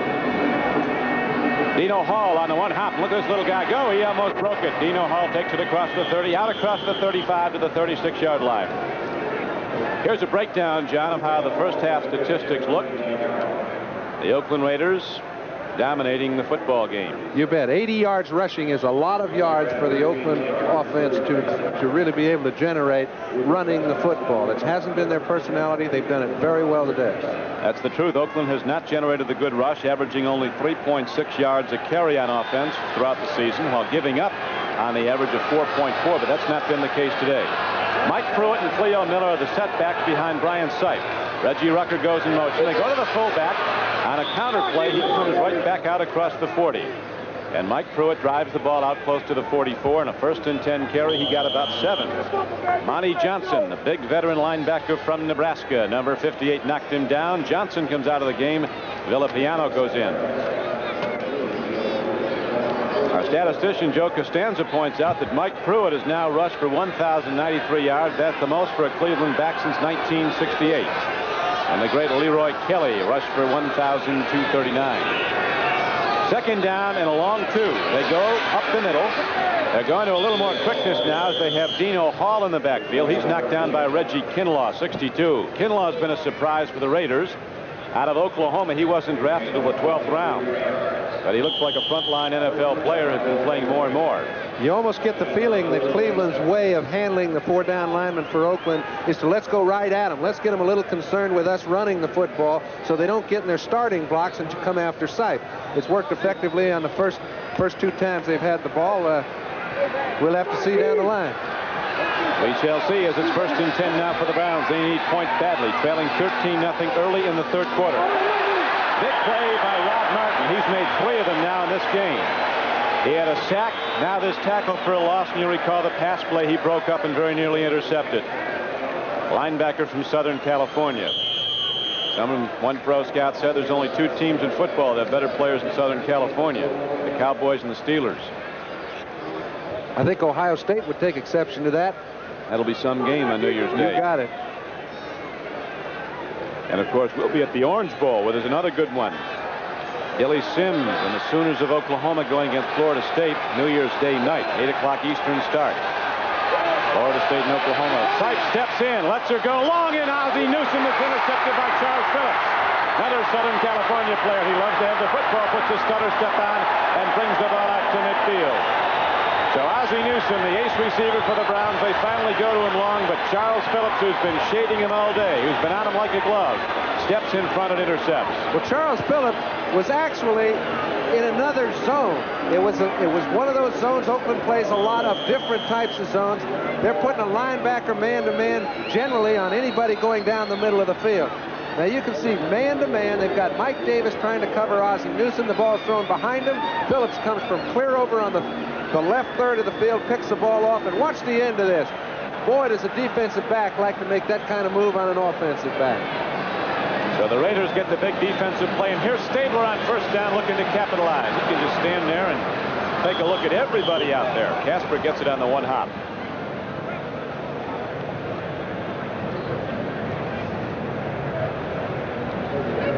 Bob Hope's Merry All-Star Christmas Special this Thursday night, 9 o'clock Eastern Time. I was with Bob yesterday, and it stars a lot of great people.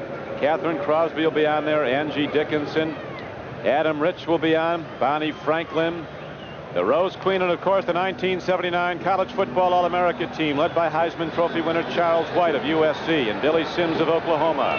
That's all this Thursday night at 9 o'clock Eastern Time. The Bob Hope Christmas Special, annually one of America's most popular television shows. On a 2nd down and 10 carry, the Raiders go to the run down to the 47-yard line. Number 22, Arthur Whittington, is up. Don, they've been in very few 3rd and 9 situations today. They've been able to move the ball on 1st down, which on the other side of the coin, Cleveland has not been able to move it very well on 1st down. It's been the key to their being able to go up and down the field. This is a 3rd and long. It's a tough situation. They need a big play here. Cleveland needs one too. The Browns need to get back to football. 3rd quarter, 11:55 to play in it. 13-0 Oakland. That's how it stood at the half. Stabler dropping to throw. Looks and fires to Cliff Branch, and the Cleveland defense is there, and it's good. The game was only 3 yards to the 45-yard line. Now watch Cliff Branch on an isolated replay. Now, people will say, why didn't he get it farther down the field? He didn't have enough to pick up the 1st down. But this is a little delay pattern. They hope they can catch the linebackers going into their drop, cut underneath them. Robert Jackson was too quick to react to allow that to happen. You can see he smothers Branch for a 4-yard gain.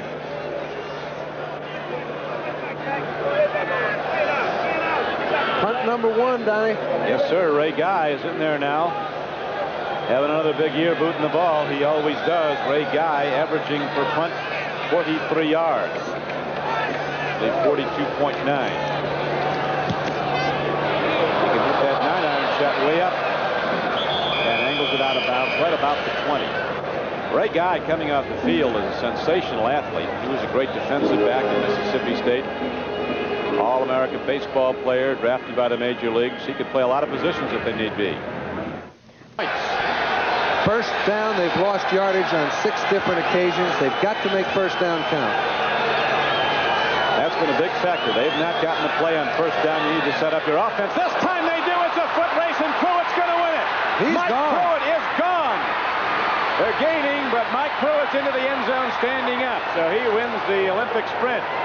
A quick hitter. They broke the crust, and Mike Pruitt at 227 pounds goes 77 yards and outruns everybody on the football field. Don, we were discussing earlier the reason that Mike Pruitt has gained over 1,000 yards. Now Art's explaining how he did it, but the problem that Oakland has play down. is that, number one, they've been in so many different defenses. You have to leave yourself vulnerable on occasion. It was a blitz defense. Once the back gets past the line of scrimmage, at the point of attack, he was gone. Once there was a hole right over between center and guard, no one was in a position to get him. That's the longest run of his professional career. Mike Pruitt. He had a 71-yarder for a touchdown back in '78 last year. Did that against Buffalo. Now the extra point is up and good, so all of a sudden the Browns are in the football game as we expected they would be. Let's watch it again. Mike Pruitt, the distance. Discussed earlier, Don, what happens at the point of attack? He found a hole. If that happens, only one mistake needs to take place. They're trying to get to Sipe on first down. They thought he'd throw the ball. Now these guys are running a futile foot race. Pruitt, 77 yards for a touchdown. That's about all you can ask of a man. 13-7, Oakland over Cleveland. Has just taken the ball the distance from scrimmage, 77 yards. Now the Browns lining up. What will this kickoff be? They're going to kick it high. Raiders looking for an onside kick. It's a 13-7 game, Oakland. Here comes Ira Matthews weaving and dancing, but the Browns hem him in, hold their lanes on kick coverage, and knock him down at the 28-yard line. So, John, it is a game indeed with 10:41 to play in the third quarter. Oakland with the football, but leading now by only 6. Well, I'll tell you, Oakland knows it better than anyone. Stabler knows this score could have been 24, 27-0 at halftime. They got out 13-0 lead. The other team has the feeling, sometime during the course of the afternoon, things are going to come our way. It happened early in the third quarter, and this ball game's back in the half. Up for grabs. Here comes Stabler, setting his team down. Like Waylon Jennings with a football helmet on. Hands the ball off to Arthur Whittington, who hits to the 30 for a 2- or 3-yard gain. That'll pick up the Browns' defense, no doubt. Waylon Jennings pretty good at what he does, too. I guess. Mike Pruitt now has 6 100-yard rushing games this season. His best effort of the day, 173 yards. 6 in his career, 173 yards against Buffalo back in '78. Had the other 5 this season. Jackson in the lineup. 2nd and 8. Stabler stands in, and again he has a lot of time. Goes high. Oh, it's so very nearly intercepted. Ron Bolton, 28, came over, had a play on the ball. It was off the fingertips of David Casper. It'll be 3rd down and 8 for Oakland. Tom Darden thought he might get a piece of that ball. When it's thrown in the middle, Darden gets a piece of a lot of them. They haven't thrown it in there very often for that reason. They've been fortunate going to the outsides. It's tightening down a little bit. Stabler has put the ball up in the game 18 times. He's hit 12 for 108 yards and 1 touchdown, the 39-yarder to Cliff Branch.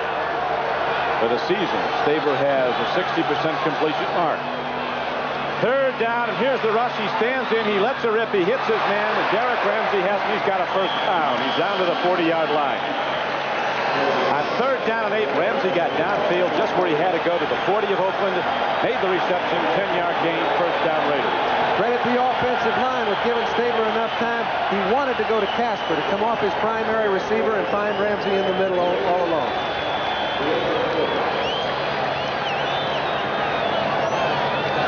Now David Casper comes out of the game. He's playing with a bad back. You never know it. And Raymond Chester goes in. He's playing with a bad knee. He comes in with 53 receptions. Raymond Chester set to the right. Here's a handoff. Van Egan runs the ball. Mickey Sims, the big middle guard. Number 78, a 275-pounder from South Carolina State. Makes the knockdown. So with no gain on the play, it'll be 2nd down and 10 for Oakland. Oakland went to their strength, what people have considered their strength for years, Shell and Upshaw over the left side. You can see Cleveland's defense has tightened up in the second half. On 2 first-down occasions, the Raiders have tried to run the ball, have come up with nothing. 2nd down and 10. Oakland Raiders. They lead the game 13-7. Clock running. 8:40 to play in the 3rd quarter. Stabler standing in. Here's the rush. He gets it away, and he hits his man, Raymond Chester, and he's going to be close to a 1st down. Clay Matthews was covering, but Chester going downfield, turns in at the 1st down marker, makes the grab. Chester now in his 10th year for Morgan State, a number 1 draft choice of Oakland, and you recall he went to the Baltimore Colts for a few years, back to Oakland. And that's what you call sucking it up. Everybody on the club knows he's got a bad leg. He probably shouldn't be playing, but he had to give Casper a rest at some time during the game. It was a perfect time. So the Raiders do indeed get the 1st down. 1st and 10 for Oakland, 49-yard line of Cleveland. Stabler 2nd back through. Whittington, Robert Jackson, 56 is there to hit. Charlie Hall, Dick Ambrose, Robert Jackson, and Clay Matthews across the linebacking front of the Cleveland Browns. Jack Gregory is playing the right defensive end. Lyle Alzado's at the left, and Mickey Sims is in the middle in the 3-4 defense. Jack Gregory's another one of those fellas, Don, that when he hits you, you know who it is. I mentioned it. There's an Elvin Bethea. There was a Rich Jackson. This guy's got the same sort of strength when he hits you. Stabler, deep drop, 2nd and 9. Throws is coming in low. One hopper to David Casper. It'll be 3rd down and 9 for the Raiders. So look at Casper run his route. Well, Casper has actually played outside a few times. Now, what they're doing is they're giving the cornerbacks a little help to the outside, and when they do so, they've got to come into the middle. Now, Stabler expected somebody wide to be open. He wasn't. By the time he came to Casper, he didn't have any time. Casper knows the playbook, too. He was a Dean's List student for 4 years at Notre Dame. You don't have to be on the Dean's List to know the plays in this game. It's not that complicated. Here's Stabler throwing it on the ground. Derek Ramsey catches the ball. So the Raiders get a lucky one, or was it? Derek Ramsey on the turf, leaned up and caught the ball. I wouldn't be at all surprised if they had a go at it. It's 4th down, just a little over a yard to go. Yep, they're sending out Ray Guy. With the trick plays we've had in this league this year, you don't know. Yeah, that doesn't really mean much, does it? Seattle, they're liable to throw anything at you. Knuckleballs, onside kicks. They'll be coming here to Oakland next week. They're not going to be in the playoffs, the Seahawks, but they're going to decide some other teams that are going to be. Here is a line drive kick taken by Dino Hall inside his 10. Return right. Dino Hall goes upfield and gets to the 20, and the Browns go back on offense.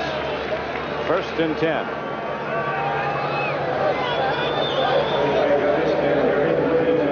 NBC Sports World on 4 o'clock Eastern Time. Salutes the champions of '79. We'll review the many magic moments with an exciting look at the year's major events, from Swan Super Bowl to Stargill Series and more. Don't miss Sports Year '79, a salute to the champions, Saturday, December 22nd on NBC's Sports World. It's 1st and 10 for the Cleveland Browns. The ball at the 20-yard line. Cleveland, you'll remember, scored on a 77-yard run by Mike Pruitt last time they had it, and they're back in the game, trailing 13-7. Here comes Pruitt again. The Raider defensive secondary was up playing the run. They were coming on blitzes, doing a lot of tricky things to throw Sipe off. When they had everybody up, though, the Cleveland Browns broke at the line of scrimmage. A great block by DeLeon, the center, and it was a touchdown run of 77 yards, and I think the Raiders are a little more cautious now. All you have to do is break one, and you get the other defense to start checking their hole card, and you don't feel as good about it once they beat you. 2nd down and 6 now for Cleveland. Temperature about 60 degrees. Perfect day. Well, that's back to the money. Going to Mike Pruitt. He picks it out to the 25-yard line on a 2nd down and 6. He only got about a yard. It'll bring up 3rd and 5. Dave Browning, a second-year defensive end, 73 from the University of Washington, was on the stop for the Raiders. And the clock runs down to 5:47 before Pruitt went out of bounds. They criticized Mike Pruitt for fumbling, but the statistics show that he's fumbled only once every 53 carries in his career. Tony Dorsett of the Cowboys has fumbled once every 24 carries. Earl Campbell's fumbled once every 33 carries. Then you have Franco Harris. He fumbles once every 77 carries. Where'd you get all that? Gets a lot of yards on the other 76. Dropping the throw is Brian Sipe. Trying to make a living of this business, John. I checked all that out. And getting out of bounds is Brian Sipe. It looks like he's got a first down for Cleveland. Hey, Brian checked it all out. That was a beautiful play. He waited to the last possible second to make a decision. He had to pick up 5 yards. He was able to do so.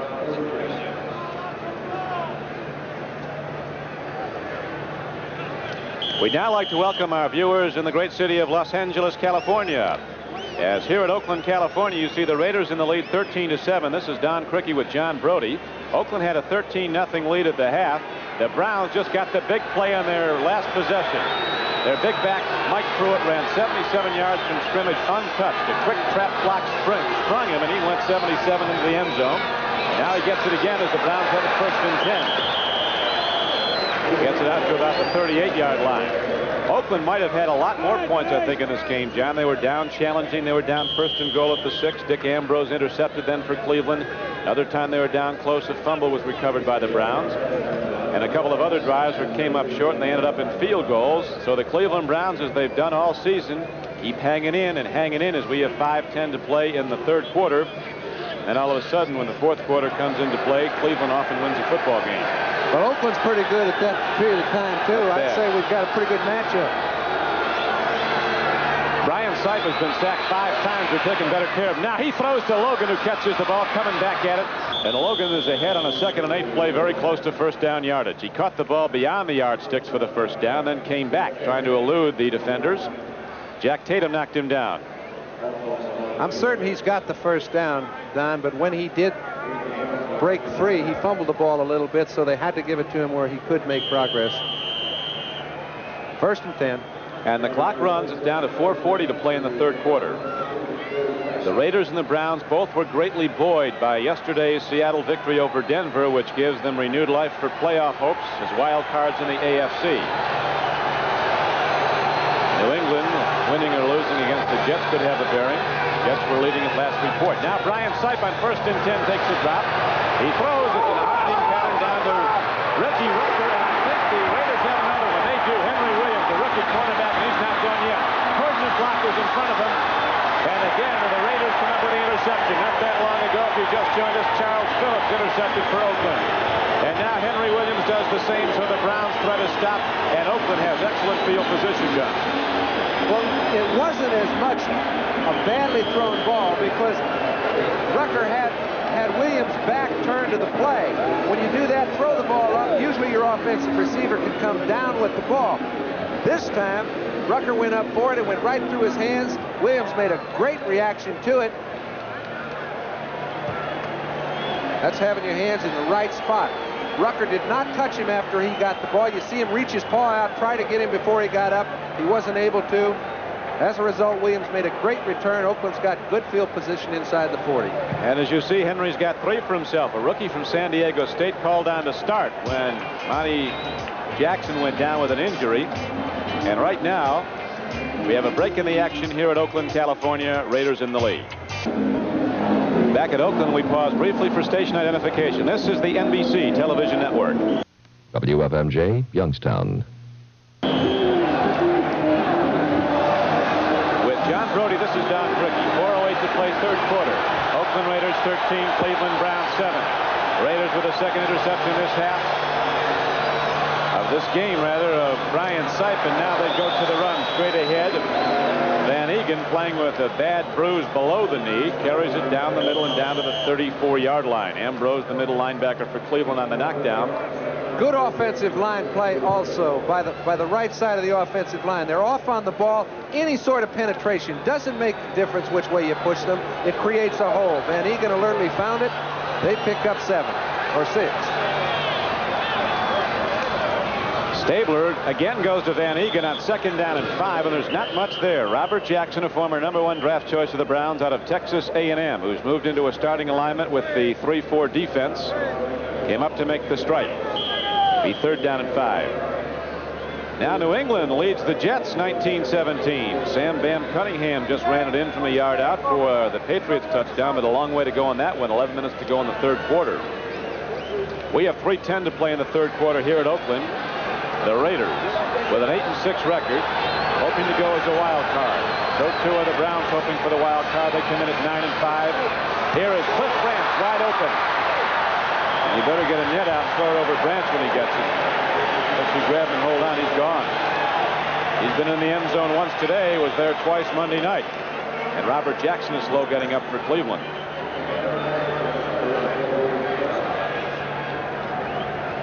Branch having another big day with 4 receptions. Robert Jackson being attended to now with 2:45 on the game clock in the 3rd quarter. Don, you know, a lot of times you'd say, hey, here's Robert Jackson. If he has to lead the field, maybe they'll have to go back to their 4-man line. But in this case, not so. The strength of their team is in their linebacker positions. Remember, Gerald Irons, who used to play for the Raiders and very well, is the 5th linebacker for them. So they could stay in their 3-man line even if Jackson has to come out. It's Mike St. Clair, big guy from Grambling, number 74. It's come in. Cleveland using different defensive alignments up front. They go to the 4-man defensive front right now. 3 linebackers. Clay Matthews backing the line on the right side. Ambrose is in the middle. Charlie Hall on the left side. Arthur Whittington takes the ball right at the Cleveland Browns and runs it inside the 20. Now, throughout this game, we've seen this trend time and again with the Raiders driving down about this field position. Then something seems to go wrong, either an interception, a fumble, or else they're thrown back and end up kicking a field goal. They could very easily have an awful lot of points. Right now, they lead 13-7. And there's a strange stat. When Oakland has lost, they have turned the ball over a lot.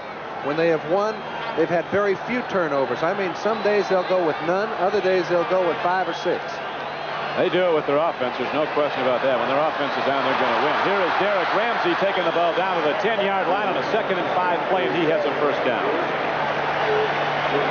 Gain of about 8. Clarence Scott and Robert Jackson knocked him down, but Derek Ramsey, one of 3 tight ends who plays for Oakland, makes the 1st down reception. Well, Kenny's using everybody. He's using his backs, all 3 of his wide receivers. He's even used Chester on one play that he came into the ball game. This is just a Derek Ramsey on a little delay pattern, pick up 5 or 6 yards, control pattern, 1st and 10. Raiders challenging. Arthur Whittington cuts inside. Sims, 275 pounds, number 78, throws him down. On a 1st and 10 carry, Arthur Whittington got only a yard. But the ball is down inside the Cleveland 10-yard line, and the 3rd quarter clock is running with a minute to play. Oakland 13, Cleveland 7. Tom Flores, in his 1st year as head coach of the Oakland Raiders, impassive. He didn't get excited about the whole thing, at least not outwardly. You got that right. Stabler looks, pump fakes into the end zone. Van Egan went up for it. Got a lot of balls this year. But that one he could not hold on to. Charlie Hall covering, but not that closely. Stops the clock with 38 seconds to play in the 3rd quarter. Kenny Snake Stabler comes into this game with 24 touchdown passes. He has one today for 25. 19 interceptions. Now the Raiders go to a 2 wide receiver formation. Rich Martini comes in along with Cliff Branch. They go primarily with 2 tight ends and 1 wide receiver. Their tight ends are just so good you have to have them in the lineup, Casper and Raymond Chester. On 3rd down, here's the throw from Stabler, and there is a full hit from Clay Matthews. Arthur Whittington caught it, but he's going to be down at about the 5-yard line, short of a 1st down, 4th down. Well, it's a good play by the defensive backs. When they forced Stabler to come off to Whittington, he has had 3 wide receivers running through the end zone. They were all well covered. He has to come out to Whittington, and Matthews makes a good play defensively to hold him to a field goal try. Now the Jets come back and take the lead, 24-19. That's the help that the Raiders need if they are going to do anything.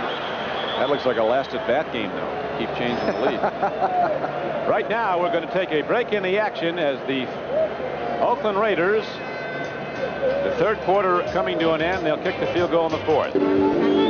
Back at Oakland, California, this is Don Criqui with John Brody. The Raiders are leading the game 13-7. They're getting set for a 22-yard field goal attempt, but Ken Stabler's had a great day at quarterback for them.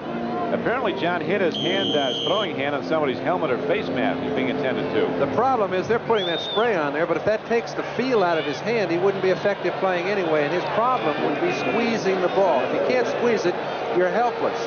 Plunkett is warming up. Stabler's awful tough, but this may be beyond his control. Here's Breach with the field goal attempt. He's up and good, so that extends the Oakland Raider lead to 16-7, an important field goal, as the Browns were within go-ahead distance if they were able to score and score an extra point before that field goal.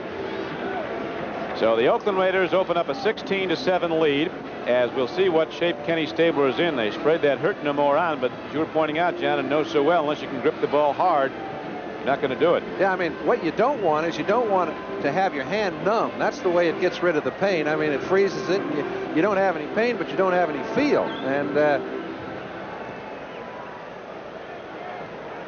you must have that feel. You got to have it. NFL football coming up next weekend. Saturday, it's a special edition of NFL 79, followed by the Jets and the Miami Dolphins. Then on the final regular season Sunday, there's exciting regional coverage, including the Browns and the Bengals battle. Buffalo goes against the Steelers at Pittsburgh. The Seahawks against the Raiders right here in Oakland. And then, of course, as you see the other games, that's a 4 o'clock start Eastern Time. Seattle at Oakland should be a good one, so check the local listings for the game in your area. Next Sunday on NBC. Dino Hall and Randy Rich are back deep now. Here's a good kickoff. Jim Breach gets it down the deepest he has in this game. Dino Hall's not big, but he'll put his nose right in there, and he gets ahead across the 35-yard line, but there are 2 penalty markers down on the return. 99% of the time, the call will go against the return team.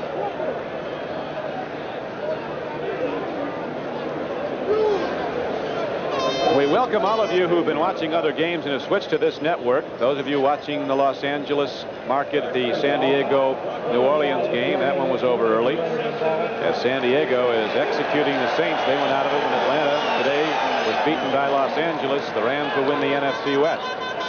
This is Don Criqui with John Brody. This is our score early in the fourth quarter. At 16-7, the Oakland Raiders are in the lead. 14:47 to play. The Browns struck their only score in the third quarter on a 77-yard run from scrimmage by their fullback, Mike Pruitt. And the concern, Don, that we alluded to a moment ago, that Ken Stabler may be too hurt to return, hitting his hand on a helmet. They say he'll come back. He possibly can. You know the snake will be in there. They go back to Mike Pruitt. They got long ball offense off that play not that long ago. That was the one that went for 77 yards. Pat Toomey makes the knockdown this time on a first down carry, or second down. It'll be second down and 6. Ball up just across the 20-yard line. Jim Plunkett, who came to the New England Patriots in the year of the quarterback, 1971. He was drafted first by New England. Archie Manning to New Orleans. Dan Pastorini to Houston, 1, 2, 3, and then Paul Brown took one on the third round, said he's got the best one, Kenny Anderson. Plunkett's career, of course, been hampered by injuries. Whoa, look at Reggie Kinlaw, rookie from Oklahoma, shoots the gap and makes the knockdown on Dino Hall. Said Kinlaw was too small to play pro football. He was the consensus All-American at Oklahoma. Wasn't drafted until the 12th round, the last round. What do? You see a guard pull? You've got to get in the action. Do what you can to stop him from pulling, and if you find the back, great. That time he handled both. We'll be looking at Oklahoma, of course, in the Orange Bowl against Florida State. Last year, Oklahoma had 10 players drafted. They all made their NFL clubs, and an 11th made it as a free agent. 11 seniors from Oklahoma playing as rookies in the NFL. Third down and 10 now. Sipe lets her go. He's got Kelvin Hill open, but the ball is stripped away. Rufus Best, a rookie from South Carolina State, number 38, who made the team as a free agent, comes up with a big defensive play as it appears, John, that Kelvin Hill would get it. It did, but Brian Sipe was rushed. He had to throw the ball, and a lot of the steam was taken out when Dave Kerr was right in his face. Now, they haven't done anything to control the 4-man line of Oakland today. If they don't do so, it's going to be hard putting points on the board. It's 16-7. The Raiders are in the lead. Their fans are up and stomping now as they're going to get the ball back on a punt. Johnny Evans had a problem earlier today. The Raiders were right through on him, so much so that he had to run and try a pass that was incomplete. Subsequently, the Raiders turned that into a field goal. This time, Evans gets a good snap, but he's not punted the ball well. His average is only 33 yards. Ira Matthews picks it up on the one hop, and the coverage is there. Randy Rich is down to cover, number 24. So with 13:20 left to play in the ball game, and the Raiders in the lead 16-7, we take a break in the action here at Oakland's Alameda County Coliseum. We'll be back in a moment. In New York, reporting that the Patriots and the Jets are involved in a wild one out at Shea, trailing 17-12. The Patriots send Sam Cunningham over the top, 1-yard dive. They go out in front 19-17. But the Jets come back, march all the way down the field, and then from 8 yards out, Richard Todd rolls left, finds nothing but green in front of him, rolls into the end zone. Jets out in front of the Patriots 24-19. Back to Oakland and Don Cricket. All right, thank you, Brian. So the Jets and the New England Patriots going back and forth at Shea Stadium. The Jets leading 24-19. And another division picture, San Francisco looking for its second win. O.J. Simpson's last day as a 49. They're ahead 20-7 over Tampa Bay. Well, Tampa Bay's taken the fight. When they were in shouting distance of a playoff spot in the divisional championship, they've just gone south. And if you can't score against San Francisco, you're going to be in trouble. I think rigor mortis has set into Tampa Bay. They hadn't been there before, and when they got close, they couldn't handle it. Stabler, as you thought, John, is right back in there. 13:01 to play in the game. It'll be second down and 8 coming up after the 2-yard carry. The ball at the 43-yard line of Oakland. Stabler having another big day. With that touchdown pass, incidentally, he's Oakland's all-time leading touchdown thrower. 149 career, one more than Darryl Lamonica. Out to Cliff Branch. Looked like it hit him in a bad place. But that answered any question as to whether Kenny can throw the ball. That ball was put out there on a line, 35 yards in the air. Right in the hands. Right in the numbers. Stabler is in his 10th year from Alabama, 6'3", 210 pounds. Flores' coach was a quarterback in the old All-American Football League with Oakland and with the Buffalo Bills. He recalled a game that his team scored 51 points and won by a field goal. That's all you have to win by. That's all. Expected to be easier now, I guess, if you get 51. Here's a throw downfield. It's broken up nicely. They went to Casper, and Browns converged on it. And a free football was up, and there's a Cleveland defender down. Tom Dardner, all-pro safety, a little slow getting up. That brings up 4th down now for Oakland. They're going to have to punt the ball back to Cleveland. You notice we haven't seen a lot of Tom Dardner because they don't try him very often. But when they do, he seems to be in position to make the play. He's a tough man to beat, so most guys don't try him. Ray Guy has been angling for the sidelines in a lot of his punts. That's why the short yard per punt average today, he's second best in the league right now. The best is Grupp at Kansas City. Hitting it out of sight. Here is Guy hitting the ball. Oh, man. Dino Hall goes all the way back to his 2, and Dino's going to try his best. No room there. Let's go the other way. Not much there either. Dino Hall does well to get it to the 12. As Guy put a charge into the ball. Remember the year they were looking for the helium-filled football here? 56-yard punt and a 10-yard return by Ray Guy, and a break in the action at Oakland with the Raiders still in the lead 16-7 in the 4th quarter. We'll be back in a moment. Winners tell jokes and losers stay deal, and John Madden sitting back enjoying it all here in Oakland after 10 great seasons as head coach of the Raiders. Every one a winning season. The 77 Super Bowl championship ring on his finger. Said he really got an idea. It might be time to do something else when his wife told him one day that their son Mike was going to take his driving test the next day. He said, "What do you mean driving test? He's not old enough to drive." Yes, he is. He found out. John said, "I thought he was still about 10. Sight throws. Dave Logan catches, and Logan turns upfield. He's going to be close to a Cleveland first down on a first down pitch. Lester Hayes held down and rode him down. 10-yard gain. Take a look. Henry Williams, they've tried him several times with very limited success. He's come up with an interception. This is a little under the flow play. It's not really his responsibility, but Cleveland has to put it in the air, and they have to be effective.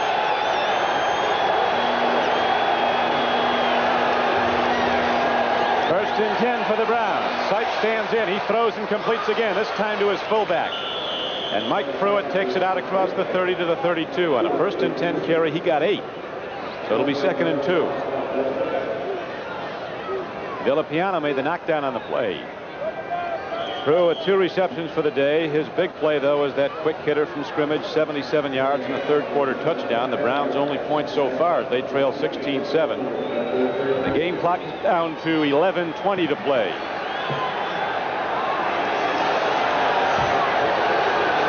Second down actually in about a yard.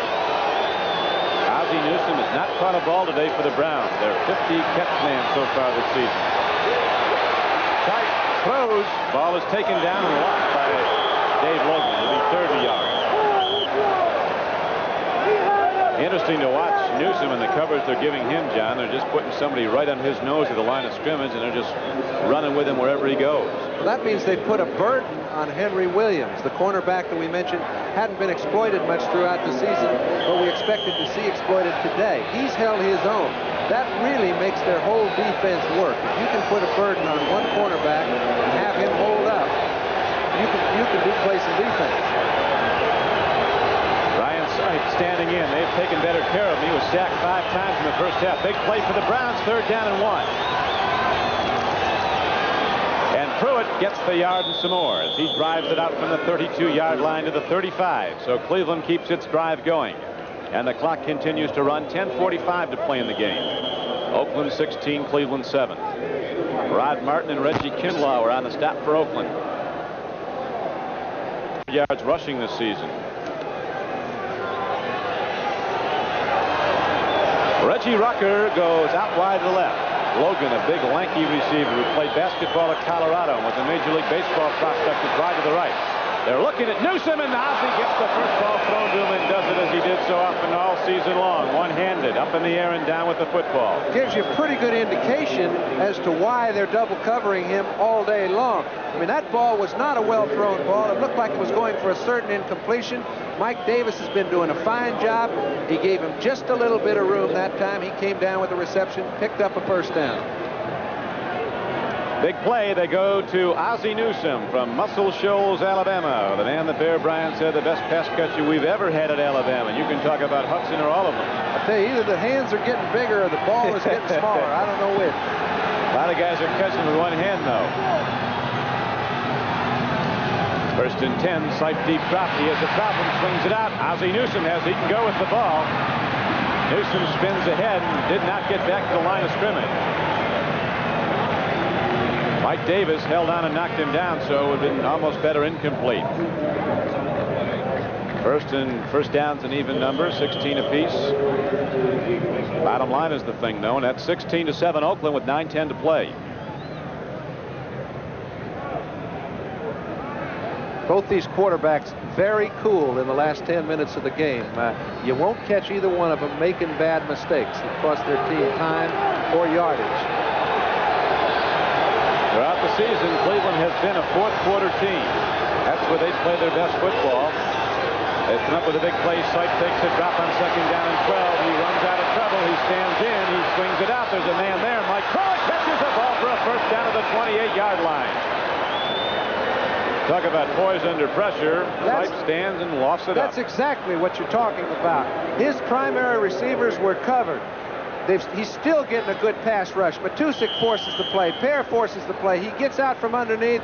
He puts the ball up to Mike Pruitt, who is covered only by Monty Johnson. You can't expect the middle linebacker to cover a back all over the field. Let's take a look at why he went to him. Here's Henry Williams trying to handle Dave Logan all over the field. At this time, Sipe's running for his life. He doesn't even see Logan. It was Ernest Hemingway who defined courage is poised under pressure. Brian Sipe demonstrating that now. Throws another strike. This time he swings it out to big Calvin Hill. The fullback from Yale who swings out. He's caught some today playing with a painful knee. He's been in and out of the lineup, did not start. Cleo Miller was a starting runner along with Mike Pruitt. This is a good indication of what's been happening all day long. Sipe didn't even have time to get down to his primary receivers. He likes to throw it to his outside players. The pass rush made him take what they gave him. Just a little bitty 3-yard play to the back. Cleveland getting down close. 7:56 to play. The clock stopped on the out-of-bounds carry after the reception. 16-7 Oakland, but the Browns starting to mount a challenge. Second down and 6. Sipe goes to the draw, and here's Pruitt heading for the end zone again. And Mike Pruitt takes it down to the 1-yard line. But there's a penalty marker at the line of scrimmage. But I think it's Dave Pear who jumped a little bit early. It could have been caused by an offensive lineman, but I didn't see any offensive lineman move. John, you've got the good eyes. You got it. Well, so often, I mean, he's already created a hole by moving a little bit early. He shows the offensive lineman which way he's going, makes the block very easy. Pruitt takes advantage, and they've got it first and goal. 74, defense, refuse, first down. Well, we're going to head down the stretch with another good one. The Cleveland Browns lose you, give it to you that way. The Oakland Raiders leading 16-7. They dig in on defense. 10 men come up on the defensive front. The Browns with the power back line just behind sight. Mike Pruitt. He gets the handoff. He cracks. He hits. Did he break the plane? He did not. Nothing in there yet. So it'll be second and goal from inside the 1-yard line, and here comes Calvin Hill with a play. Nose of the football almost at the goal line. Pretty tough going downstairs, but when Calvin Hill comes in the game, if they hand it to him, you can bet he's going up over the top. That's no picnic either. That's a very good point. Calvin Hill, when he was in high school in New York City, I didn't see it, but a lot of people claim they did, touched the top of a backboard. I'm not talking about the rim, I'm talking the top of the backboard. That's what kind of a skier he was. He might be going over the top now. Calvin Hill, no, they go to Pruitt. He goes up high. And he didn't get there again. The Oakland Raiders hold.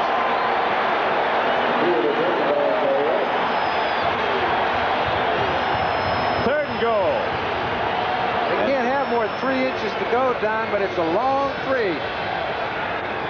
Pat Janae's played a fine game. He's off the bottom of the pile. When you choose your point of attack, you've got to get some penetration from your offensive line. Now Calvin Hill goes out, and Pat Moriarty comes in the game. You can see the Raiders won at the point of attack. Third down and goal for the Cleveland Browns. 6:58 to play in the game. Oakland 16, Cleveland 7. Sipe the quarterback. Willis Adams goes in motion. Handoff. Touchdown, Cleveland. If at first you don't succeed and the Browns go to the same play, 1, 2, 3, and finally they get it in. They needed 3 inches. If they got 4, I'll put in with you.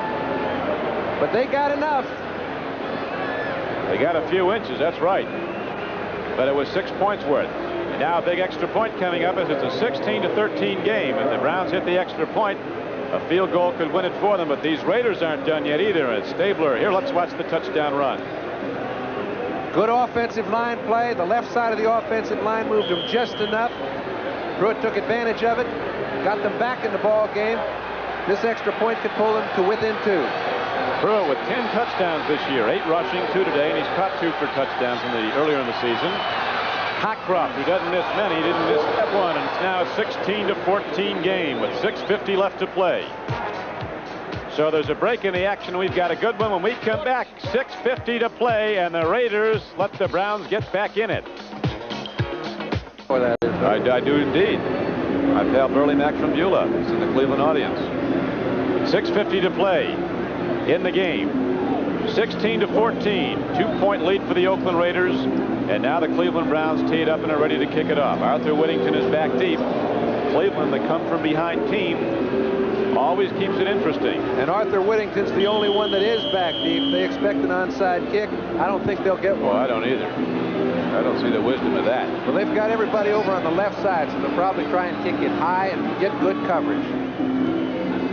That's just what Cockcroft does. Sends a spinner down to Whittington at the 15-yard line. He tries to outrun the coverage coming back. And Willis Adams, the rookie from Houston, the #1 draft choice, comes down and makes the play at the 17-yard line.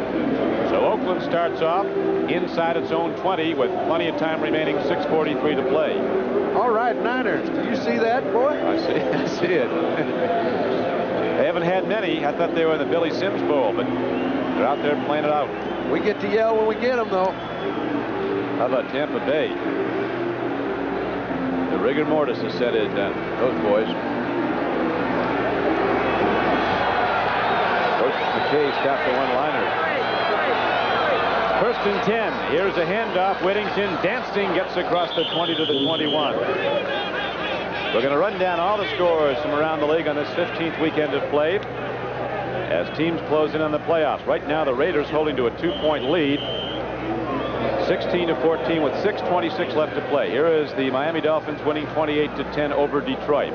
Miami a victory away from winning the AFC East. The Rams with a big victory today. They win the NFC West, beating Atlanta 34-13. Washington comes from behind on Theismann's passes to beat Cincinnati 28-14. St. Louis beats the Giants 29-20. We'll have more. Stabler on 2nd down and 7 throws, and the ball is caught by Dave Casper for a first down. Casper having another all-pro day, gets the ball out to the 40-yard line. That's a 19-yard gain. Stabler puts his best against their best. Darden just missed the ball. Casper goes in with a big gain and a first down. 5 receptions, 49 yards for David Casper. The Bears stay in the running in the NFC Central. They beat Green Bay 15-14. Kansas City coming down the stretch pretty strong. Wins at Baltimore. Minnesota beats Buffalo. San Diego. They're pretty strong, too. They are. It was over Monday night, I think, for the Saints. Oakland did it to them. 5:20 to go now. The Raiders trying to run the clock down. It runs to 5:18 and moving. They have the ball out to the 43-yard line on a 1st and 10 carry. Lyle Alzado makes the stop.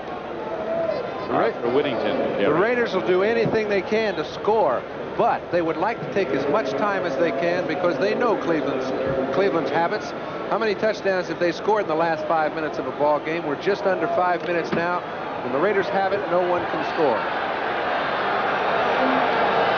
Beating Oakland at Alameda County Coliseum is one of the tougher things in the league to do. Here's Stabler on 2nd down and 6. Throws a strike and Cliff Branch hangs on. He paid the price.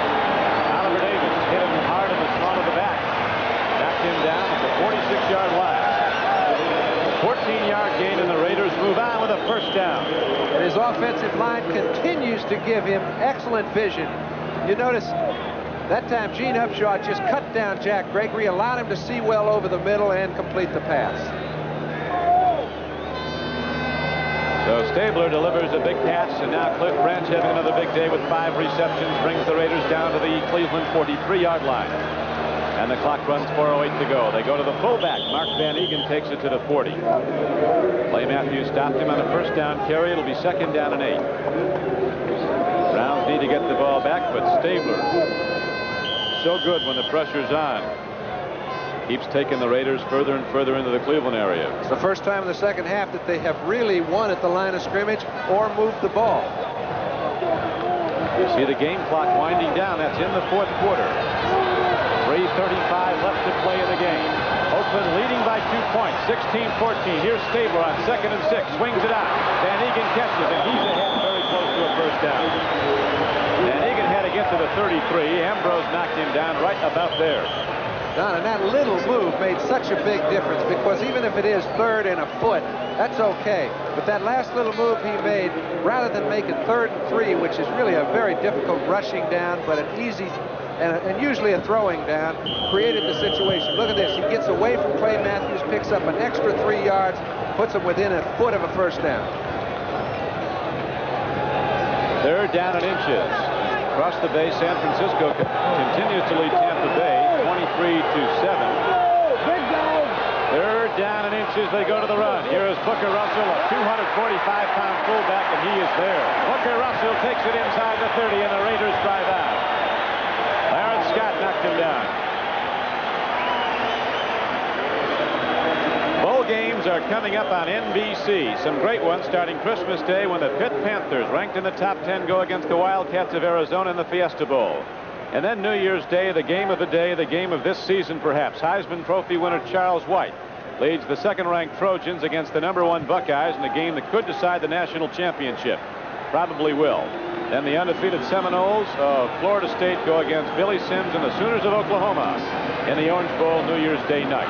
Swing pass to Arthur Whittington, 1st down carry. He got ahead for a couple of yards and was crashed down to the 26-yard line. Easy to complete, keeps the clock running, and picks up a few yards.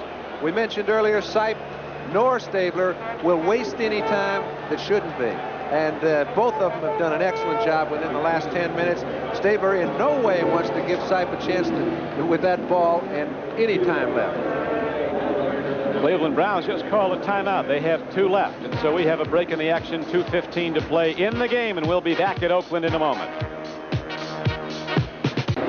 With John Brody, this is Don Criqui back at Oakland. We're coming down the stretch. 2:15 to play in the game. The Raiders have the ball and a 2-point lead over Cleveland, 16-14. Second down and 8 coming up for Oakland at the 26-yard line of Brown. Stabler at quarterback, setting his team down, takes the drop. They give him time again. All he needs, swings it out to Van Egan. But the Brown linebackers hem it in. Charlie Hall with the knockdown. Stabler's really got room to work, doesn't he, John? He's got room to work. He's trying to utilize as much of the time as he can. They're down at the 2-minute warning.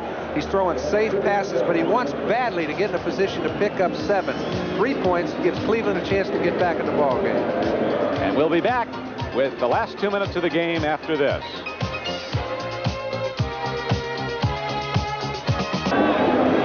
2 minutes to go, and a big third down coming up for the Raiders. Third down and 8 at the Cleveland 27-yard line. Oakland 16, Cleveland 14. As you pointed out, John, if the Raiders should kick a field goal, that would give them a 5-point margin right now. And Sykes just might take it right down into the end zone, the way he plays in the final minutes of the game. Both these quarterbacks, the one that has the ball, I've got to do my betting on. And I can't think of a better guy to have third and 8. He needs control of the ball than the Snake.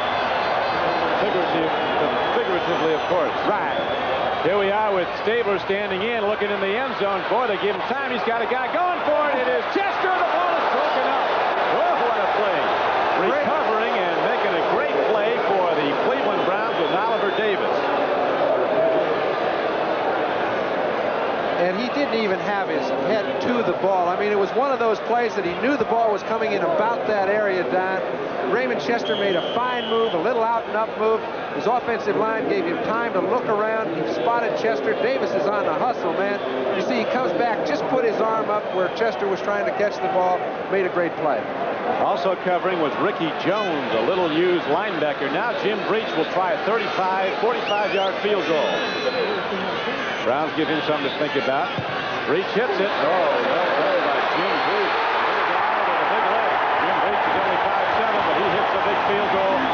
And that takes the Browns out of field goal range to win this game. Now they must score a touchdown, and there's 1:48 left on the clock with Oakland kicking off. So we'll be back at Oakland, and the Browns will get back the ball trailing 19-14 with 1:48 to play. Minute and 48 seconds of this game. Jim Breach going to kick it off after he hit a 45-yard field goal to give Oakland a 19-14 lead. Dino Hall at the 3, 10, 15, blockers 20, and gets out to the 23-yard line. The clock stopped with 1:43 to go. The Browns go on offense, trailing by 5, first and 10. John Huddleston and Mike Davis came down to make the tackle for the Oakland Raiders. While we have a moment, we'd like to thank our crew in the booth: Bill Breslin, Len Shapiro, Don Lahan, and Joe Costanza. And also our producer for NBC Today, Larry Cirillo, and our director, Harry Coyle, our entire NBC crew, but we're not done yet. We got a lot of action left. We won't have a tie, but a lot of action. Reggie Rucker comes wide to the right. On the left flank, Dave Logan. Setbacks, Mike Pruitt, Calvin Hill. They both swing out. Standing in his sight. He's got time. Now he must hurry. He throws, and wisely gets the ball out of bounds. Coverage was there. Reggie Rucker didn't have much to work with. Coverage was great because its offensive line gave him plenty of time for one of the few times today. He had no one to throw to. He didn't try to force it. He's got 3 downs left. Second down and 10 coming up for the Cleveland Browns. The ball at their 24-yard line. They must take it into the end zone. If they do, they could win this game as they're down by 19-14. 97 seconds left, 1:37 to go. Again, Logan left, Rucker right. Tight end as Newsom has caught only one all day. Cleveland's leading receiver. He's open over the middle. Now they throw long. Going for it is Logan. He's a leaper, but the ball's out of bounds. And the Browns are 2 downs away now from possibly a loss. Henry Williams has been given a little bit of leeway right now. He's most effective covering Logan the way he's doing it. Man-to-man, bump and run, they call it, but you can't bump him anymore. He's got Jack Tatum playing the deep outside in his territory, and it really gives Henry a little flexibility. It's been very hard to get a man open. Oh, Arthur is concerned now. Art Modell, the president of the Browns, looks on. The Cleveland Browns have third down, coming up 3rd and 10. Big third down play for the Cleveland Browns. Brian Sipe drops back, sets himself in, takes a look, lofts it down. Calvin Hill is there. The ball is taken away. Knocked down by Rufus Betts, a rookie.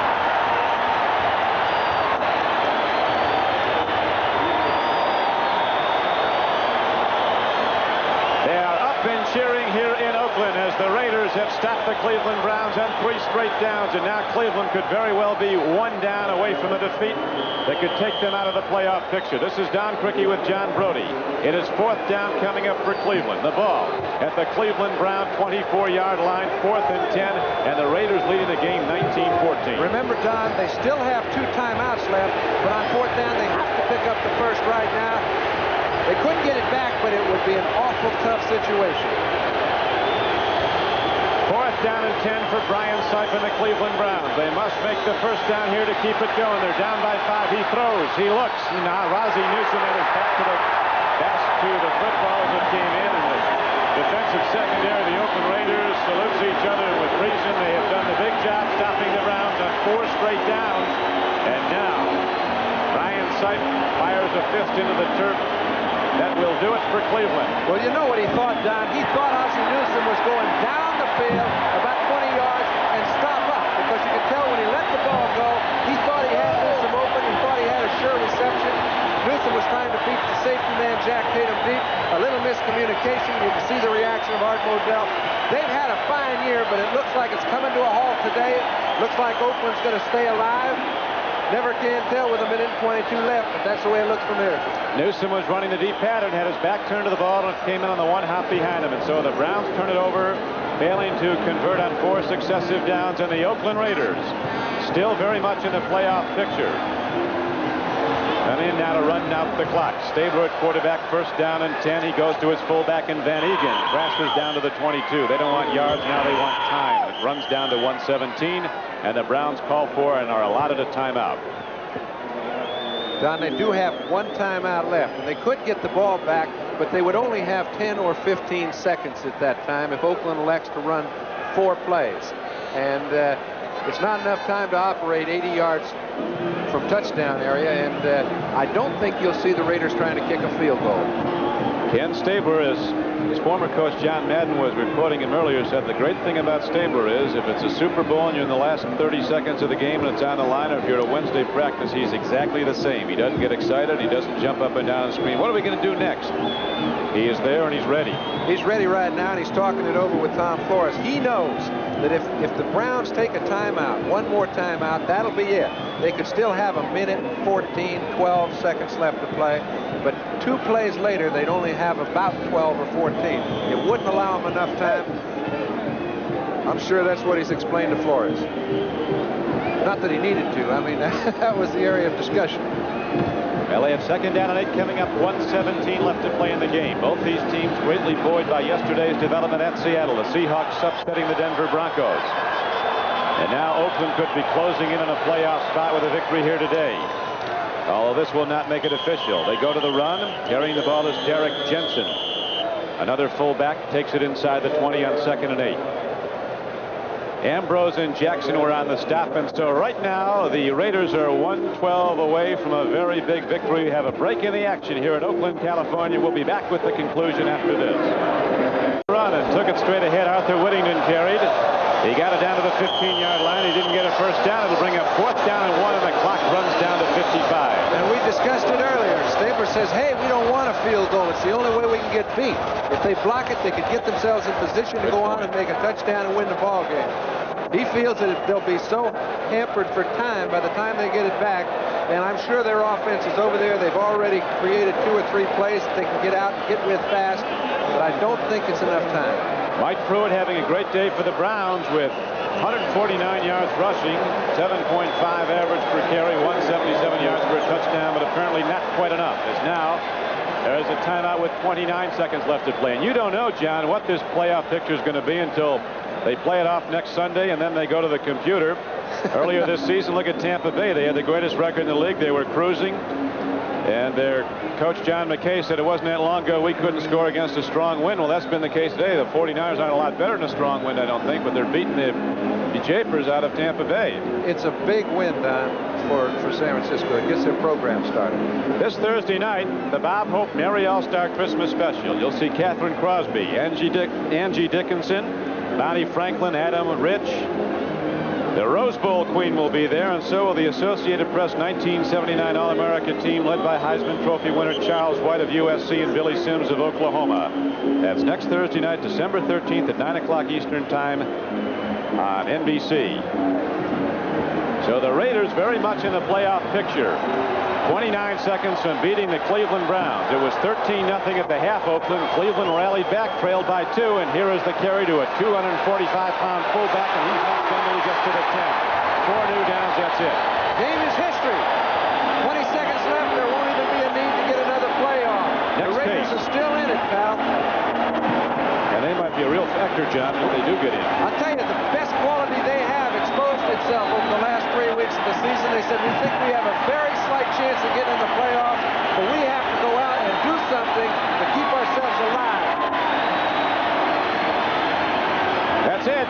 The Raiders win it, and a big win it was. The Oakland Raiders defeat the Cleveland Browns 19-14 here at Oakland's Alameda County Coliseum. Art Modell reflects the disappointment of the whole Cleveland operation as they came to this Oakland looking for a win after beating Houston. Didn't get it. The Oakland Raiders could be headed for the playoffs.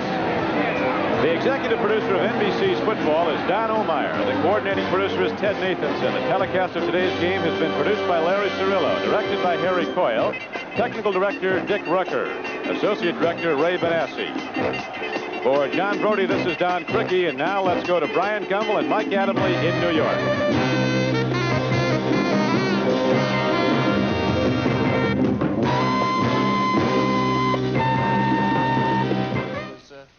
Okay, Mike, I think this final is vindication of Kenny Stabler's season. Maligned all last year, he's got the Raiders on the verge of a playoff berth. Indeed, they've come back very, very well. And the fact that the Browns lost is really a shame because we've tipped our hat all year long to one Brian Sipe and the Cleveland Browns. There isn't a lot of emotion in this game sometimes when you do what we do, but I think we certainly feel it for the Browns. They have not cheated one fan who's seen them play. They've given their money's worth every time out. We're going to step aside and we'll come back with more after this word from Budweiser.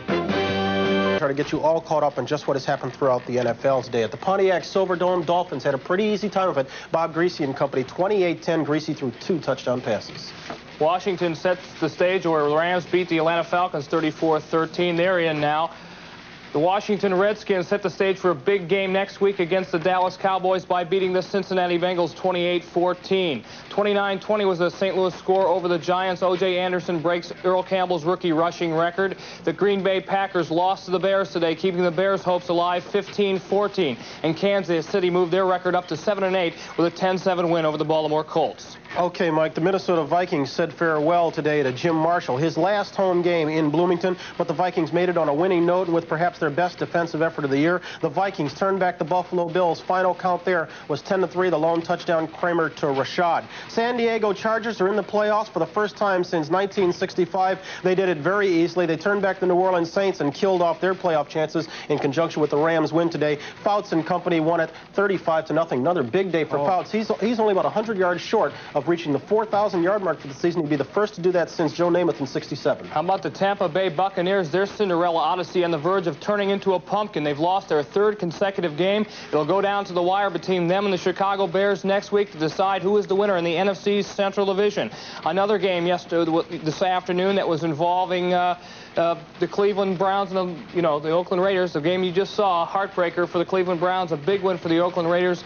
Now they have to wait to see what Houston does and see what the Denver Broncos do. And let's clarify Oakland's position. Oakland could beat Seattle next week and then wait and see. And if the Broncos should manage to lose to the Chargers, that game in San Diego, they'd be in the playoffs. And the Jets are out in front of New England 24-19.